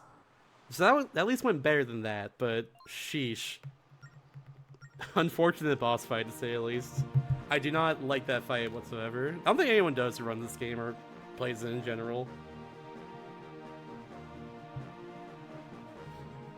But it is what it is. With that, I now have access to the Goron Islands, which finally has different overworld music. That's one thing I haven't talked about all until now about this game, but yeah, they kind of like skimped on the music in this one. Which is one reason why it's not as good as like other Zelda games for sure, but it's still a good game overall. But Goron Island has a unique soundtrack to it, so that's at least good. And now in order to actually gain access to Goron Temple, we have to talk to every Goron on the island. Every single one, and then do a quiz. The Goron quiz, to like, become a member of the Goron tribe. So that's what we're doing right now. To be walking around, talking to everybody. Also gotta, like, memorize what they're doing and everything, too. Like, memorize how many, like, how many Gorons are in each, house, for instance. They'll ask you questions like that.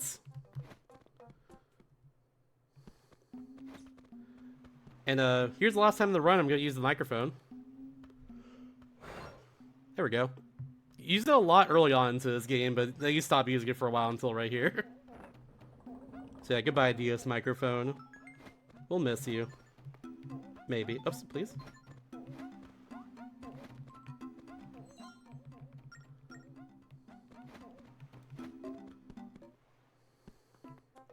Yeah, there are 14 Gorons on this island. That is a question they'll ask you. In fact, the first 3 questions of the quiz are the exact same, but in different order every time. Oh my god, I thought that was 3. How silly of me. Spirit Tracks has so many bangers, yeah. Spirit Tracks is so good for that.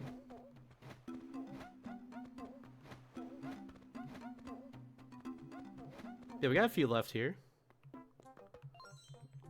WH King final boss fight? Yeah, Bellum is a really cool boss fight in general. For me, though, the last few phases of Bellum are like just all luck right at the end of the run, which is unfortunate to deal with. But that being said, the fight itself, the vibes though, incredible. I'm gonna warp it here in a second. There we go, back on the cliff. We're not gonna get that treasure there, but we get that treasure map for free. And here's the final Goron we have to talk to for now. Just like this. Now we're gonna go talk to the Goron Chief. And I think he's over here, right? I think he's over here. Pretty sure. Yeah, right over here, I'm pretty sure. Like, across the way here, I think? Yeah. Right in here, I'm pretty positive. Yeah. Oh no, it's the Goron Temple. Damn it. Well, might as well be while we're here in that case. So, I need to talk to every Goron and do the Goron quiz, because otherwise I softlock after I'm done with this area. But you can't access it early by just like floating your hammer across that gap. I do have a specific set to make that work, but it does indeed work. It's pretty cool. Also, we kind of just clipped through the wall there. Don't worry about it. It just works.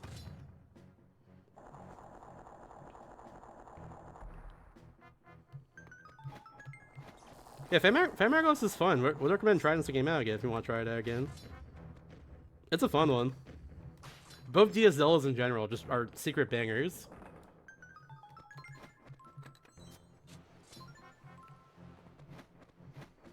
Especially if you have spirit, like a little bit of spirit knowledge from watching this.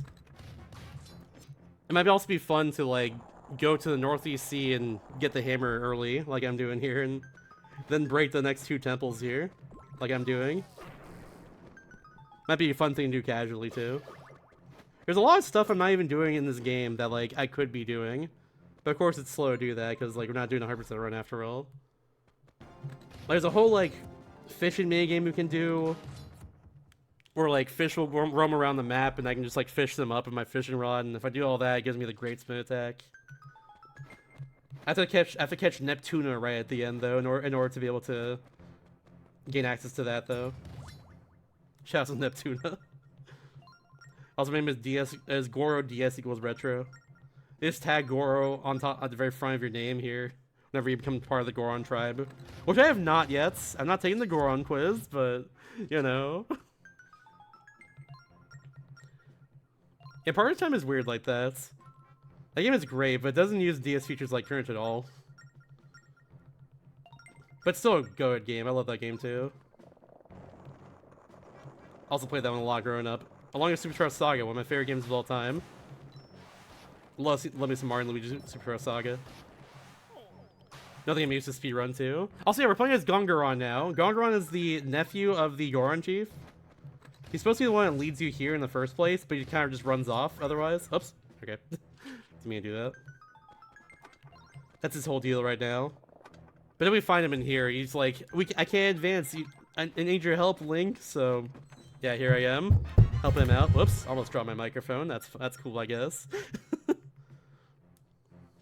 Yeah, this section is cool. We get to use them here.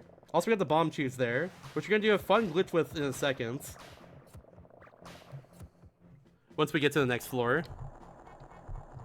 First off, though, we're gonna do another hammer clip, so we can skip this upcoming puzzle. With all these different snakes and stuff. Gotta do this one a little quickly, so hopefully I can get this like first try. There we go, easy. I just skipped having to use the bomb chew there. It's not a big time save, but you know it's still a time save. But now we're gonna do a trick here that used to be a huge run killer, like 2.5 hours into this run. Now it's completely free thanks to this glitch that was found. It's called Bomb Chew Camera Lock. We're gonna use bomb chews here to lock the camera in place, as you can tell from the name. I got set up in a very specific way, using the L button now instead of the R button for this. Yeah, okay, there we go. I'm gonna hold down go here. I'm gonna let go of L and go at the same time. No, lock the camera in place. Oh, whoops, I did it wrong. Okay, that's fine. I did not pull the camera down far enough is my issue there. So we're gonna try that again. I knew I didn't either. There we go. That's even further. But yeah, if you let go of the bomb chews and like the button that says go on screen at the exact same time, the camera just locks in place until you move again. So you can just do that to hit that switch across the gap there and save you multiple minutes in this dungeon. Because getting to this point otherwise takes a while. But now, after getting bomb chews just a second ago, we're now right at the end of the dungeon pretty much once again. Up here is where we get the boss key. And the next floor below is also where the boss key door is in the first place. Now we're gonna do the bomb chew camera locker right over here. Gotta try that again. I'm not far enough to the left. There we go. Should be good enough now. Oops, I went too high up there. That's on me. There, right there is where we need to go. You can do this on console as well instead of Wii U VC. It's just infinitely easier on Wii U Virtual Console with the home menu buffer. Because I can just let go of like whatever my touchscreen input is, and also any button at the same time, which I need to do for that trick in the first place. And it's way easy with just using home menu buffer compared to like trying to time that on console, which I've done before. I used to run this game on console until like Wii U VC became faster with both the English version and of course, you know, the fact that load times are just extremely fast in this compared to actual console. But yeah.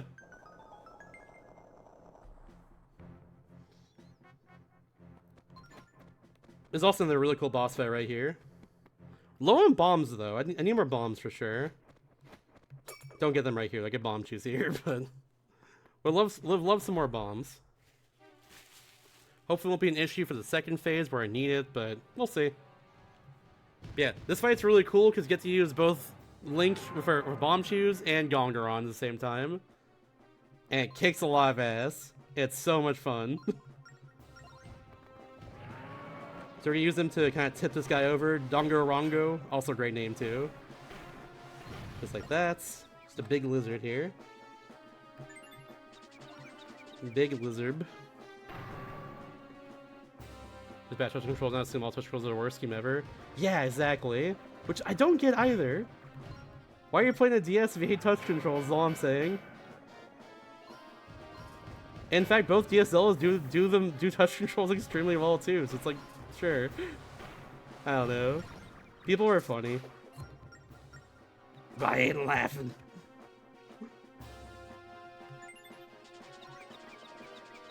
That was not the best. That was not very good right there. This first time we used Hourglass in the dungeon? No, it's not. We used them earlier to get the bomb shoes and just advance in general. 3, 4, 5. Yeah, Sail's trying to tell us, hey, Link's skin hurts. Go save him, but I don't need to do that. Let's get these hearts real fast. Didn't. Whoops.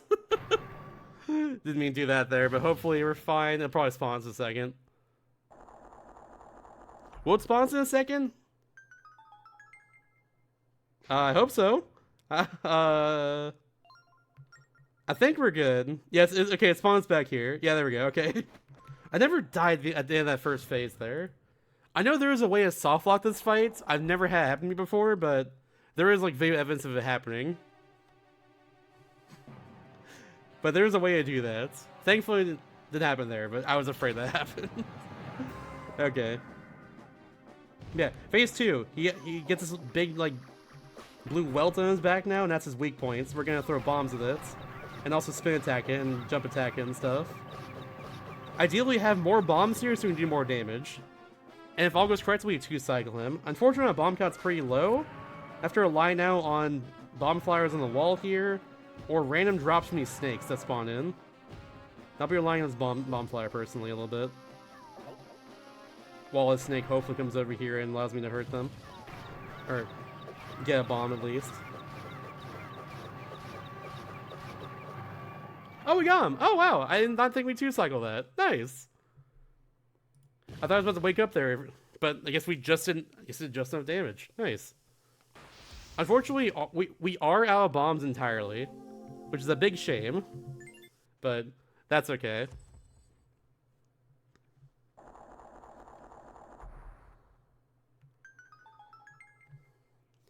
It is what it is.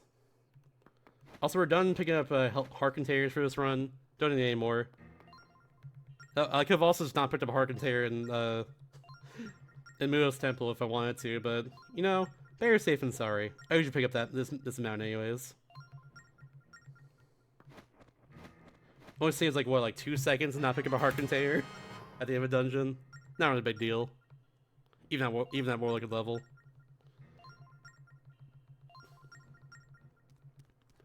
Yeah, we got one more temple to go through, one more island to get to, and then a few more things to do, and then one last final visit to Temple of the Ocean King, and then we're done. Right now I'm 4 minutes off my latest run, which yesterday was like a mid 313. So we're on pace for probably a 318 right now, I'd say. Maybe less, depending on luck and like just how well I do. So we're on pace to go in our estimates. There's no more like really bad like bits of luck throughout the rest of the run at least. But there are like tiny bits of luck that we gotta deal with that can heck us. Also, there's 2 Gongrons here because we sequence broke. They're just here. They're twins. It's fine. But we gotta do the Goron quiz now. First 3 questions are the exact same but different order. So answers 14 for that one. Next one will be 6 or a ship. It's a ship this time. And it's gonna be 6 for next one here. 6 homes, and then the last 3 questions are pulled from I think it's 4. It's not. Oh, that's a very uncommon question, actually. I don't actually get that one too often. All right, well that's interesting. So yeah, they pull from like 3 questions per question, so it can be up to like 9 different like variants here essentially. That's one I never get though. So hopefully I don't get that one this time. Sometimes it's just like easy one. Which question is this? Let's use a Goro hint this time. I'm going 6. Okay, it was 6. That's one I never get, straight up. Now I know it's 6 though, at least. 46 for the amount of rupees we've gotten so far. Now it's 146. Then right here, there are 3 rocks in this home. And bam! So, unfortunate second try, but... You know, sometimes you just get a question you just don't expect to... You just don't expect at all. And that's okay. So now, we're a member of the Goron tribe, and now we can go to the Goron temple. Yeah! We can beat the Goron temple, let's go! And now we can leave. We do this in the first place because if we don't do this, we soft lock. Lineback just will not let us off the island for some reason. He's just like, hey, shouldn't you be going to the Goron temple? Hey, shouldn't you be going to the Goron temple? or whatever he says. Shouldn't you be doing that? He finishes errands, Link? He finishes errands? Errands. Have you finished his errands? But yeah, now he's, now we can leave. We got the thing, and now we can go. Time to skedaddle the frick out of here. And we have one final island to go to. It is indeed this one right up here. By the way, we're supposed to be drawing like a W with like a line over it to get to the cyclone frog in the top right of this map right here. But you can just draw a square and it still works. I don't know why, but just gonna point that one out real fast. Funny hit detection thing, I guess. Let's check this out. I'm so good at this. Oh no! Hold on, I'm so good at this. Bam! Perfect circle every time. He's got a hole against the island. That's a secret there. I just told you it though, so it's no longer a secret. I broke the Phantom Hourglass speedrunner's code, I guess. But speedrunner never reveals his secrets, I guess. Except for me.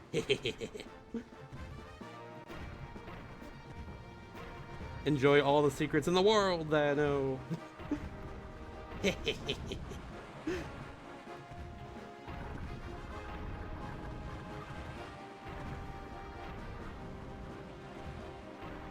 In the meantime, we're just going through here, sailing around, just destroying all the ice right here. Nothing too exciting to say.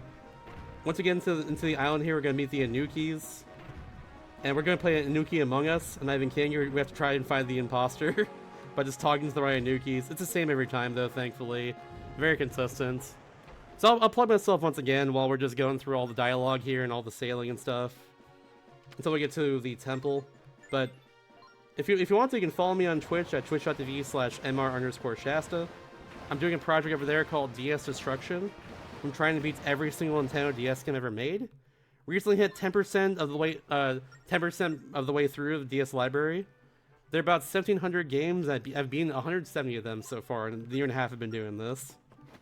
Just the other day, so that's pretty awesome. Very happy about that. But yeah, if you like Nintendo DS, be sure to follow my stream at twitch.tv/mr_Shasta.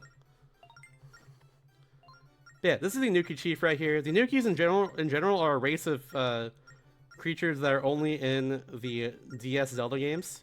You see them as well in Spirit Tracks, but this game you see them towards the end here because this is the final island we have to go through. We have to go to pretty much.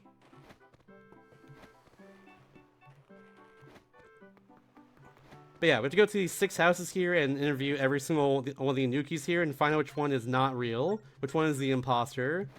So we are indeed playing Anuki Among Us. we're trying to find the sussy baka and, you know, try and find who's not actually an Anuki. And thankfully it's the same every time. The top middle house will always be the one that has the imposter in it. The one that's instead of an Anuki is actually a Yuke in disguise. And we'll see the Ukes very soon. We will fight them very soon. They are the main enemy for a little bit. Until we get to the temple and also inside the temple too.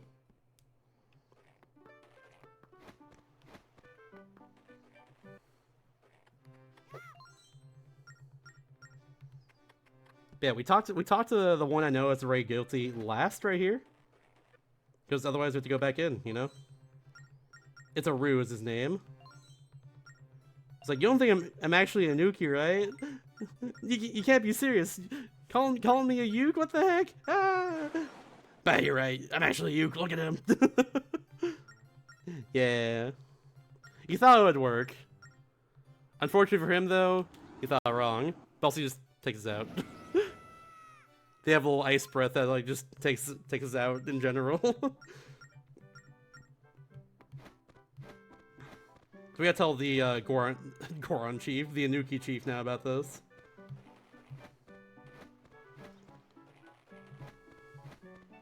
Once we do that, we gain access to the east side of the island, and we can go take our revenge. He literally eggs us on. Is like, you hated that, didn't you? Don't you want to get revenge on them? Don't you want to kill them? So we're gonna go do that. We're gonna get revenge. They're bad influences. The Nukis are kind of like super laid back, but also just ages of chaos, from what I've learned. That's kind of their whole thing.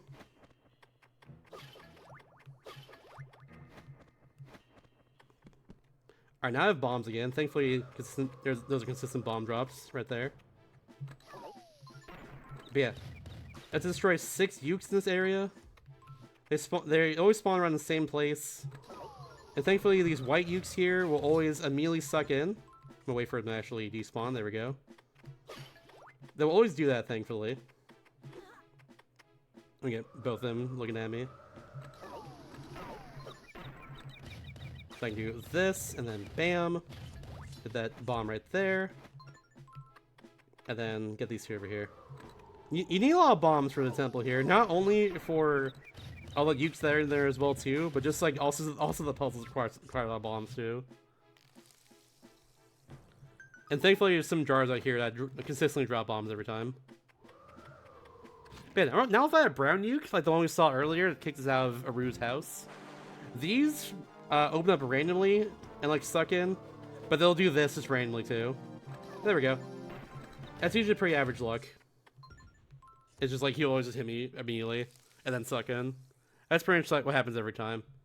Sometimes he doesn't do that, and that's good. But yeah. There we go. Now it's time for the final temple other than Temple of the Yoshi King, which is the Temple of Ice. We're gonna do this. We need to get on top of here, like that, and then use a bomb chew, make it go a little bit like this, and then go over to that switch. So we need to have these red pegs be up right here by the time we get up here, and this gets us on a cycle of save it, or I guess cycle is the right word. It'll get us on the right color here and save us a lot of time in this area. Otherwise, the whole puzzle is literally doing what I just did right there, but on this floor instead. So yeah. The puzzle here is 1, 4, 3, 2, so a second switch right here. Then all the way to the left for the rest of the switches like this. Bam.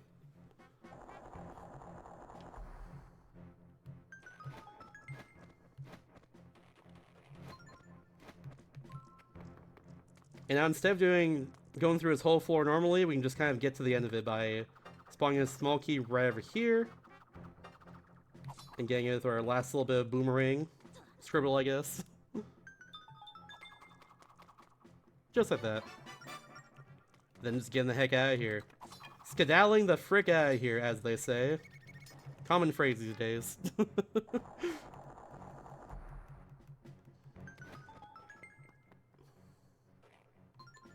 get that bomb out here again, because we have to fight 2 Ukes now.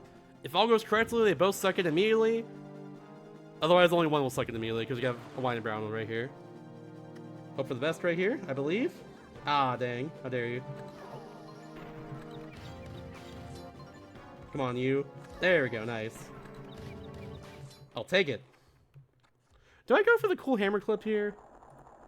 I'm already like 5 minutes behind. Nah, I probably shouldn't do that. Yeah, I'll play consistent this time. There's a hammer clip I can go for by saving Quinn and going back to the beginning of the temple. It saves me like 5 seconds, I think? Maybe less if I get it. but it looks cool. We're not going for it though. I already committed myself to not doing that, but yeah. If I was trying to be optimal, like, you know, save as much time as I can, get world record right now, I would do that, but I don't got it. It's fine. It would just skip past this door right here, essentially. I just skip everything I did a second ago. That's all it is. Doesn't save a whole lot. But it's cool, and it's swag. And everyone would have been like, PogChamp. That's worth something, maybe. And clip this hammer over the gap here. Hit this switch early, which is nice. Let's go and do that right there. Bam. Get that grappling hook back out so we can grab over to that torch. And then we're doing another hammer clip right here in a second. Not the shovel. It's not a shovel clip. Which now exists. I don't know how you clip this shovel anyways. If you even could. Oh, how the heck did I miss? Oh, okay, well, try it again. There we go. Okay, third try on that one. I'll take it. Wrong one. Grappling hook. Need that right here. So that changed the color once again from I think it was red to blue in this case. It's off screen. I don't entirely remember. But yeah. Now also, that's what we need to do to get through this temple once again. So, yeah. But skip having to get a big key in order, or not big key, a small key in order to do that. That's what that did. Saves a little time in this dungeon. Not a whole lot, because like it doesn't take too long to get that small key at all, but yeah. Anyways, long tongue time. Bam. Now we got a timer. It counts down. All depends, of course, on how long that tongue actually is. That's the timer indicator right there. The timer indicator right there. There we go. Words. It's getting late if you didn't know. It's like 2 a.m. my time. We're almost done with the done. Almost done with the run. Almost done with the done. Yes, we're almost done with the done. You know how it is. Another hammer clip right here. This one's kind of unique. Doesn't work like other ones. I just need to hit the right spots in order to hit this switch here on the other side, and it skips half this room. But it's very finicky. There's another way to set this up, but I haven't learned it. To make it more consistent. This is the way I know. The bad way. There we go. 10th try, but it's very fast to repeat that. It's not really a big deal, I guess.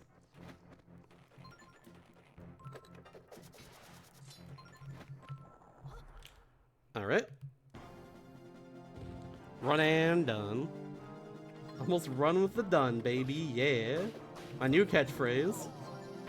My iconic catchphrase right there. There's a lot of cool I am juggling in this section of the run too. I've been doing that a lot throughout this area. It's so cool. Again, it's one cool. Oh, whoops, I was off there. One cool thing about this run compared to the Spirit Tracks run is that, like, in Spirit Tracks, you pull up your item menu, it pauses the game until like you put it down again. But in this game, you can like just do that. You can just pull it up. Oh, please. You just pull it up while you're running and just use it that way. It's so cool. Just use it while you're just moving around. Like, one of the coolest parts of this run for sure is just managing that menu there. So you like save more time by just switching items while moving around. It's so sick. I wish Spirit Tracks could do that. It's a really cool run, but that would make it a little better. Oops. What? Okay. I actually threw it on top of that chest, and then the game just reset that by yeeting it into the air. I love Burgie. I actually was thinking about getting like a burger after this. I don't know if any place is open at this point. I mean, just a few fast food places, I guess. But I think In-N-Out's closed. I can't get that after this. I know Raising Cane's open until like 3 a.m. I could just like go there real fast. I probably shouldn't though. It's 2 in the morning. I should go to sleep after this. Maybe get a little snack. That'd be the wise decision. Anyways, this is a cool fight right here too. This is Gleeok, of course. The twin Gleeoks here. as it goes. We just gotta boomer. We gotta like kind of just bounce their projectile off towards them and destroy a mask on their face. Once those stone masks are destroyed, we're good. But we can only do 3 hits at a time like this until they do this again. So yeah, just gotta wait it out for now. There is a way to speed up this fights. It's very scripted in general, but there is a way to speed up this fights. You'll see that in the 3rd phase. For now, we're just chilling. Just going through the motions for a little bit. 10 McChicken emotes? Oh my goodness. I love that.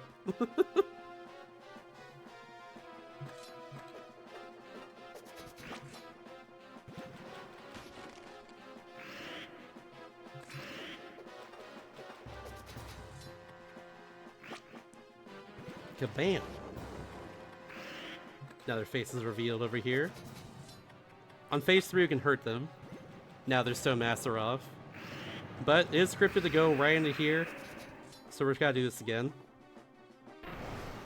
On phase 3, what we're doing to save time on them is we're gonna skip like 1 attack cycle by just getting their health bar to 0 HP in one go. When that happens, the next phase of the fight starts. Like, we get them to 0 HP, but they'll be still alive. They're essentially a zombie when that happens. There we go. Because like the third like attack of the water there is scripted, so yeah. But we skip 1 of these attacks if this happens, which is good. It is luck how many times they attack before this happens, but yeah. We throw 1 bomb at them, do 1 hammer hit, and then 1 charge hammer hits. If we do all that correctly, it gets them down to 0 HP exactly. So the left Gleeok head is dead right now, but it's still alive. 1 hit from anything will kill it, basically. That being said, though, can't kill it just yet. That hit me? Damn, unfortunate. Whee!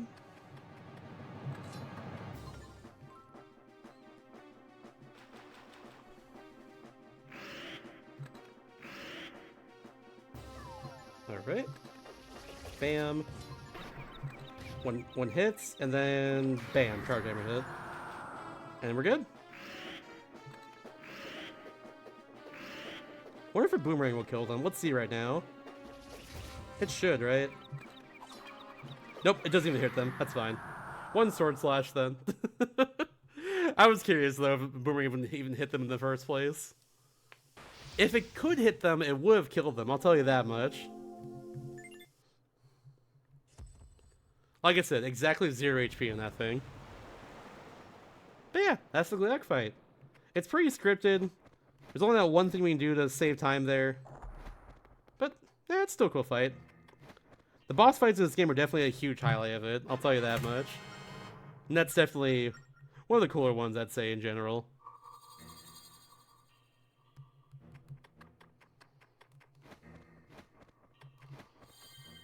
Alright, so now we have all 3 pure metals here. We're going back to Zaz's Island and go make the fam sword. First, here's Aru. The Nuki got kidnapped, and you know, you kind of just like stole his identity for a bit. Just kind of became him. His friends even notice. It's so sad.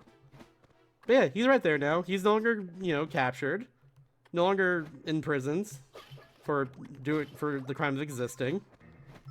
So, good for him. I'm glad he's fine now. Might have some trauma, but you know, I'm glad he's okay. Good to see that he's, you know, nothing bad's happened to him in the end. That's the most important thing. Yeah. Anyways, we're gonna warp to the Northwest Sea and go to Zaz's Island. That's the plan. Oh, what the? What the wings? I thought that worked. It did not work.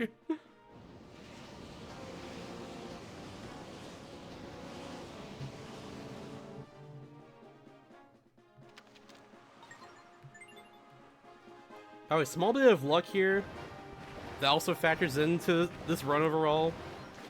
Every time you use the Cyclone Slates, what direction your ship is facing after you go back into the sea is completely random.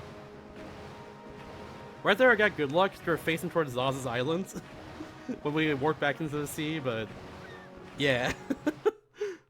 You could lose like a few seconds sometimes from that if you have to go the opposite direction of where your boat's facing. Just turn around every time. Here you go, boss. Here's your pure metals.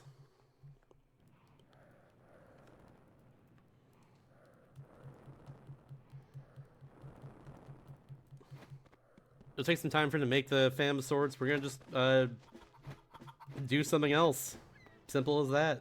What we're gonna do is actually check the mail for once. We've been ignoring this post box the entire game, but we do need to check the mail here because Jolene's sent us a letter. We're gonna take one last little. We're gonna do one little last boss fight there. But first off, I gotta sign this letter. There we go. Any smilers in the chats? Any smilers? I do that every single run. It's great.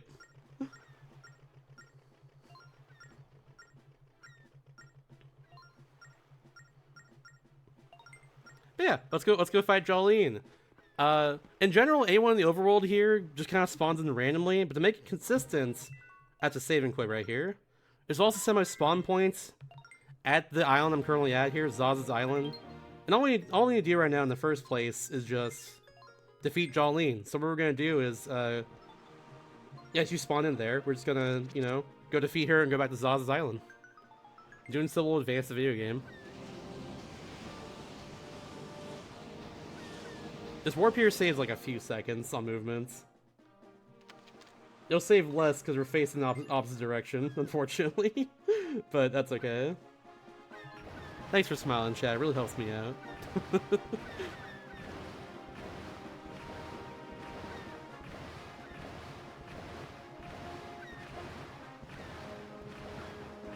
Almost done with all the boat bouncing, too.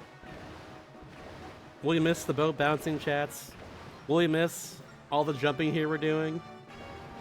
I'll miss it, personally. I'm just gonna stop right here so she comes right towards me. Went a little too far past her, but it's fine. But yeah, this last fight with Jolene here, it's on her because she brought a sword to a hammer fight. I don't know what she was thinking here. She should have brought a hammer, honestly. I don't know why she didn't do that. Like, why'd she do that, honestly? You know? Foolish mistake.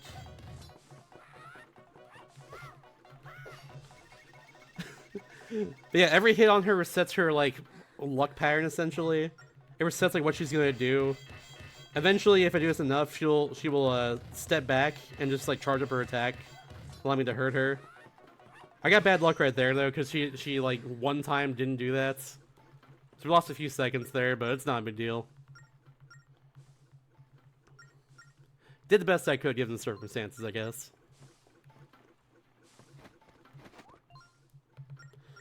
But yeah, we are done with Jolene now. And Linebacker reveals just the whole backstory right here about, like, what his deal is with Jolene, like why is she chasing him? Why is she chasing him and everything?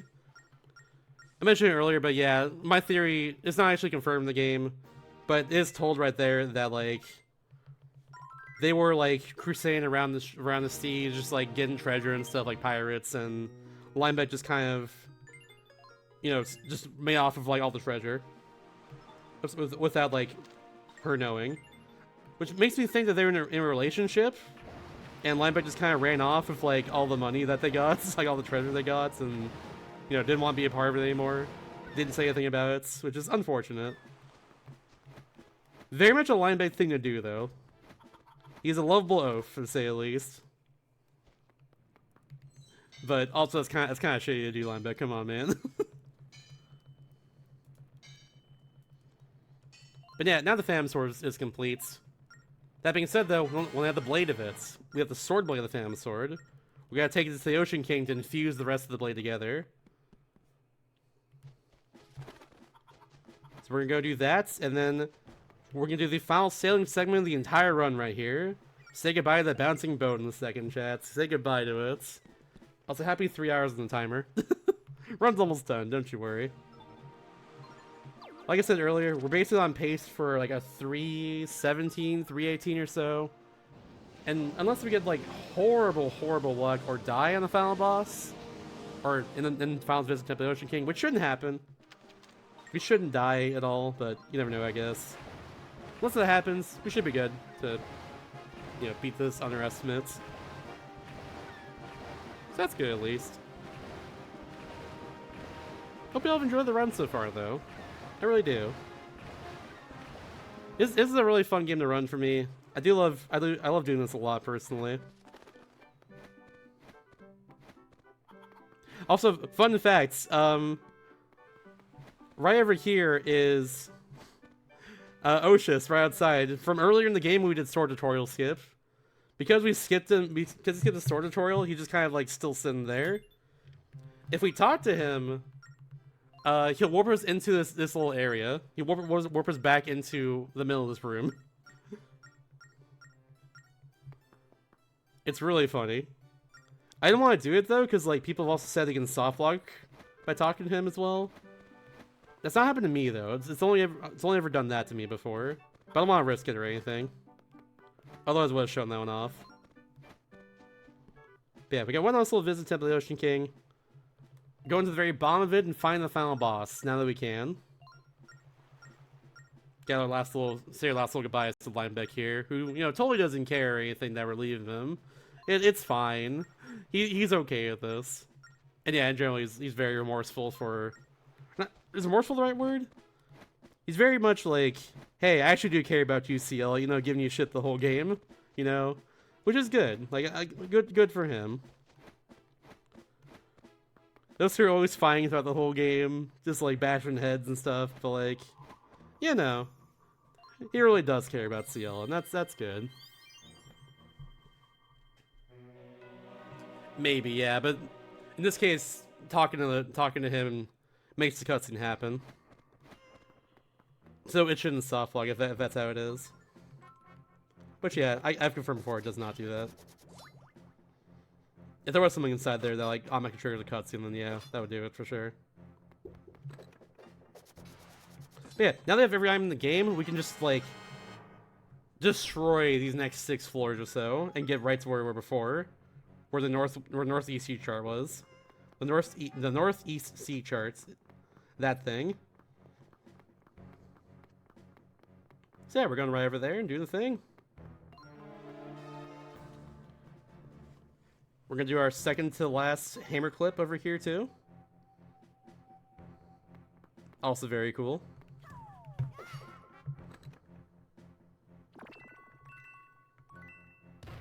How the heck did I miss? You're so wrong, game. You're so wrong for that. That didn't miss. This is all a figment of your imagination. Come on.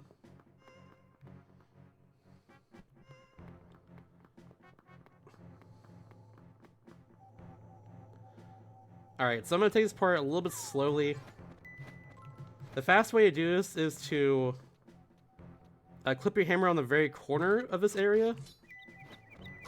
Also, yeah, the Phantom Sword allows us to kill these phantoms now. Which is pretty awesome, because, you know, we couldn't do it before. We can only stun them. Now they can just destroy them forever.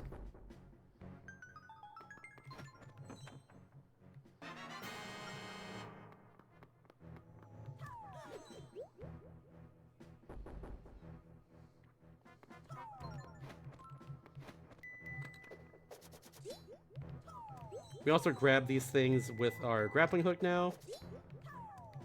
Oops. Thinking this one. That's fine. We'll get it now. Seen those before. Square, circle, then triangle will give us the next 3 floors.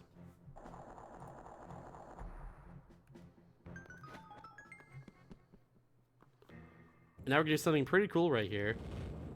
We're gonna use a bomb shoe, but the intended way. Whoa! Whoa! Right through here, hit this little switch. There you go, all the way to the right as fast as I can. Like that. Because we gotta use this boulder now. And bam! Scare a small key that way, instead of having to like trick that warp phantom and all that. This hammer clip is very easy. You can try it yourself at home. You just go in the corner here and it clips automatically. Don't know why. It's also the final one we're doing this run, so yeah. No longer, I guess. The hammer is still broken, but that's the final time we use it for now. For at least in a broken way. We'll still use it in the final floor, but yeah. Speaking of which, this is the second last floor right here. Now here's the final floor. We have the hammer, so we can do this. Ba-bam!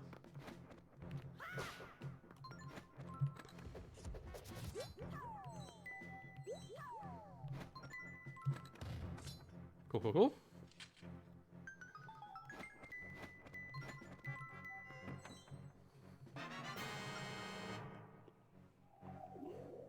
So we're just gonna hit this guy straight up right here.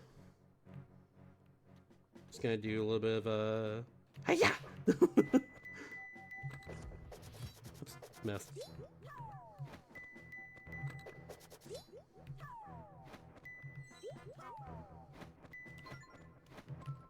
Alright, so we actually don't want to destroy this last phantom, because if we do that, it spawns a chest in this room, which gives us like a boat part, I'm pretty sure. We don't need that. And it loses us like a few seconds, so we're not doing that. We're just gonna stun that guy with an arrow and then move on right past him. That is in fact the wise decision there.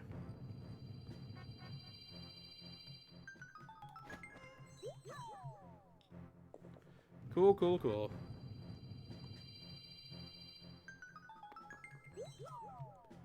Now, in this final room here, before we fight the final boss, Bellum,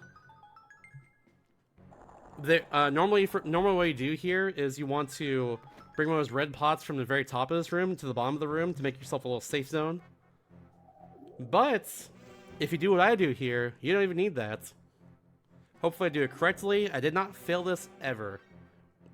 Either in a marathon run or just like in practice or anything. Usually I don't fail this, but it's happened before.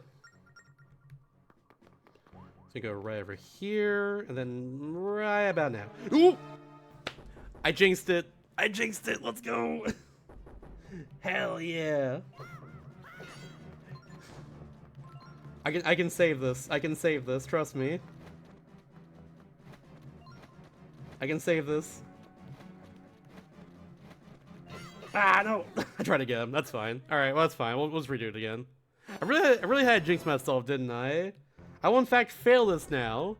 I'm not gonna get this ever again. It's not gonna happen. Oh no.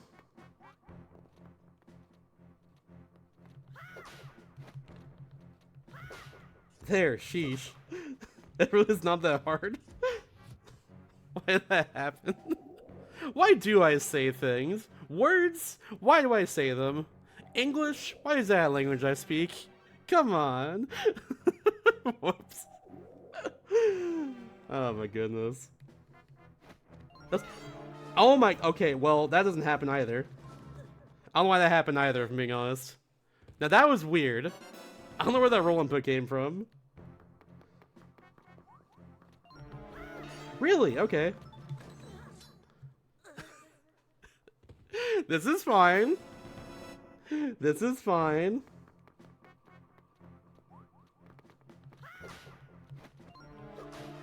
This is fine, this is fine, this is fine, this is fine. Oops. This is fine. I gotta get him stuck around this chest here in order to save this. Also, I gotta pull my arrows too. Ah!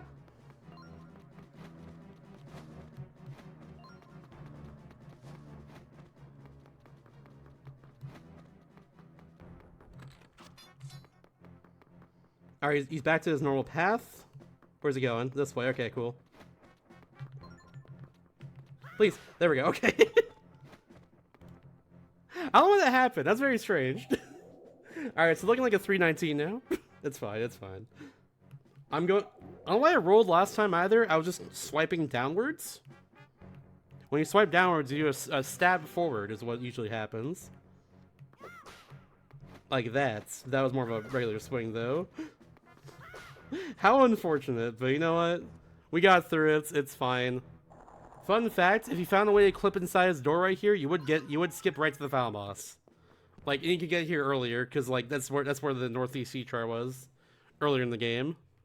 So if you found a way to clip inside of here, there is actually a portal that spawns in if you talk to that like stone on the right there. Actually, no, it doesn't anyways. Never mind. Either way. But yeah, that portal will take you spawns in like right on the same pedestal as the Phantom Hourglass, like in the very like beginning of the Temple of the Ocean King. So you can use it anytime you want. So if you found a way to clip inside of here, you just skip right to the end of the game. However, you do need the grappling hook to actually beat Bellum in the first place, so you would still have to beat the Temple of Ice. Or just get the grappling hook there before you get to the ends. But yeah. Anyways, final boss time. This first phase of Bellum is really cool. Hopefully I do it all correctly, but it's really genuinely very cool. Phase 2 and 3 are very luck-based, but also pretty cool too. We'll get to them when we get to them. Hopefully get good luck from them. This might go like on estimate at this point. We'll see. This is suddenly closed after I said words. We'll see what happens. Yeah, we gotta pull all the pink stuff off of Bellum here, and then hit, and then like pull him back over and over again, just like that. First phase, we gotta use our arrows, which thankfully have enough of them. Oh, okay, sure. That was three rolls, but sure, why not? Yeah, I gotta hit all these all these tentacles here. These eyeball tentacles going on. Give me a drop. Nope, no drop. That's fine. Then we go back down here again. Same deal as before. Gotta pull off 6 of these now. There's also gonna spawn some guys here. So I'm gonna do this to get rid of them. So hoping they... Oh, nice, hard drop. Cool. I'll get that in a second then. Good stuff. And now we gotta get through 2 arrow phases again. Hopefully we can. No problems. That was that hard drop. I just saw that last second. Hard drop? Nope. Damn. If we don't have arrows here at all, the enemies do spawn in arrows, thankfully. They will drop arrows sometimes, which is nice. Come on. There we go. Let's get into this. Just make sure I'm safe. Oh, this side. I still got that bonked, but it still got them. I'll take it, but that was weird. Okay, I got more arrows, but I need health. Because my health carries over to phase 3. We're on the boat for phase 2. I would like a heart if I can. If you please, game. Oh my goodness, please.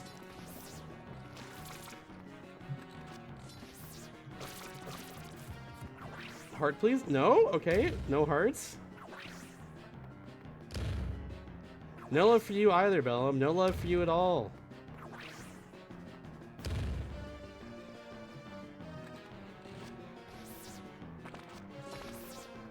After 2 hits, he'll keep do this like attack right here, every single time. Where it spins around like trying to hit me. Hearts, please. Not a single heart. Are you kidding me? Oh, I have to go all the way across here now. There we go. All right, well, whatever. Bad luck, but it's okay. We'll make it through this.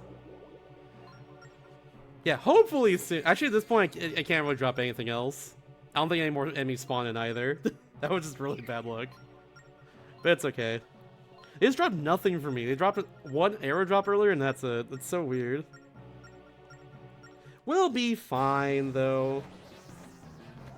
We'll be cherry on top at this point, like, of the shit Sunday that's been this run, if, you know. If I just, like, die on the 3rd phase or something. Thankfully, it won't happen. In fact, actually, no, it will happen, because reverse psychology, it will happen, it's gonna be glorious. Just watch. But yeah, Dances Machina right here. Turns out Ciela, our fairy friend here, who's the Spirit of Courage, is also the Spirit of Courage and Time. Dances Machina here, basically. Exactly. What could possibly go wrong?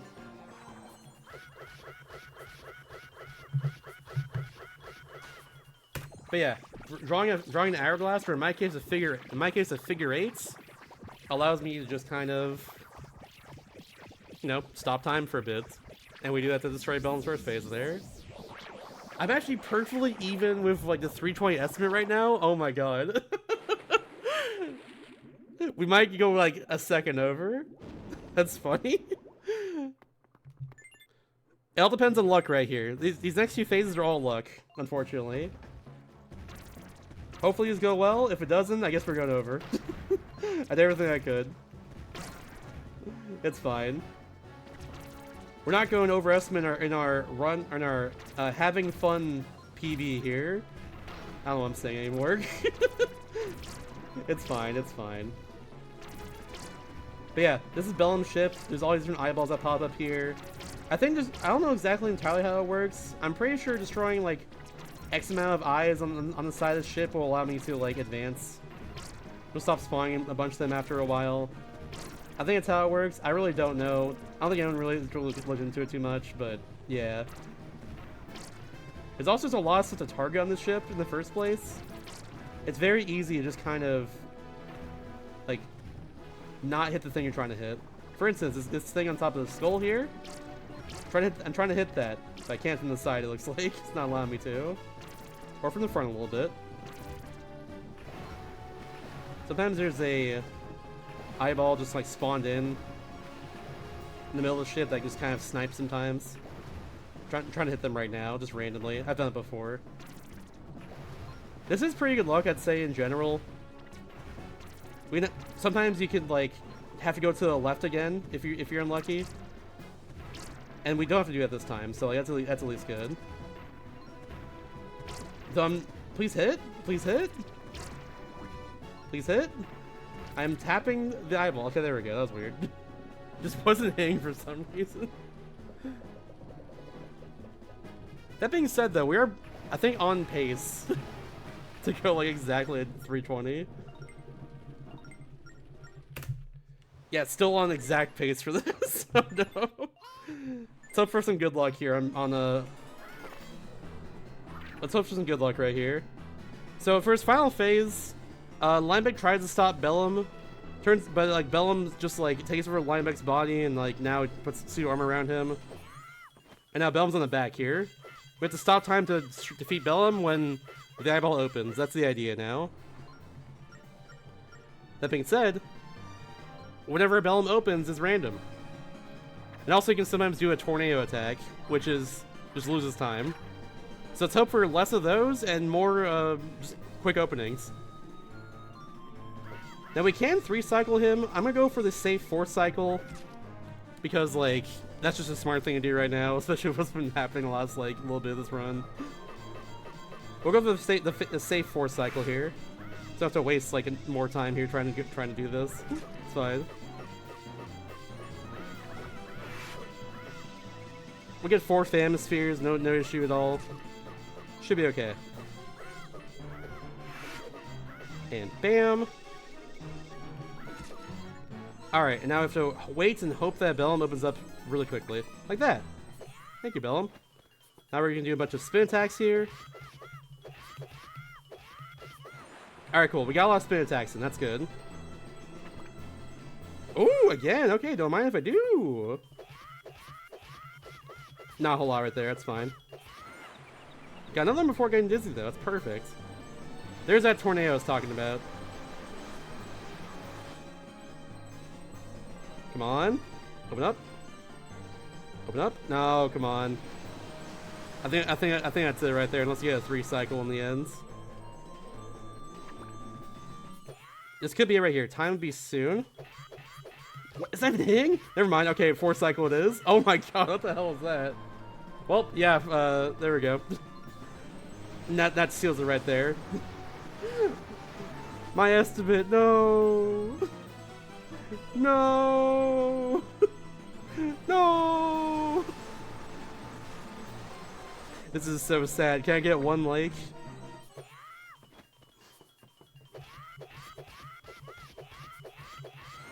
There we go, GG's. Damn, it'd be like that sometimes. That's okay. That's unfortunate that it happened like that, but you know what? I still had fun this run. Hope you all did too as well. GG's everybody, GG's. Since we're over estimate here, we'll skip straight to the credits and like I'll get my final shoutouts and stuff. So yeah, first off, shoutouts to the community of this game.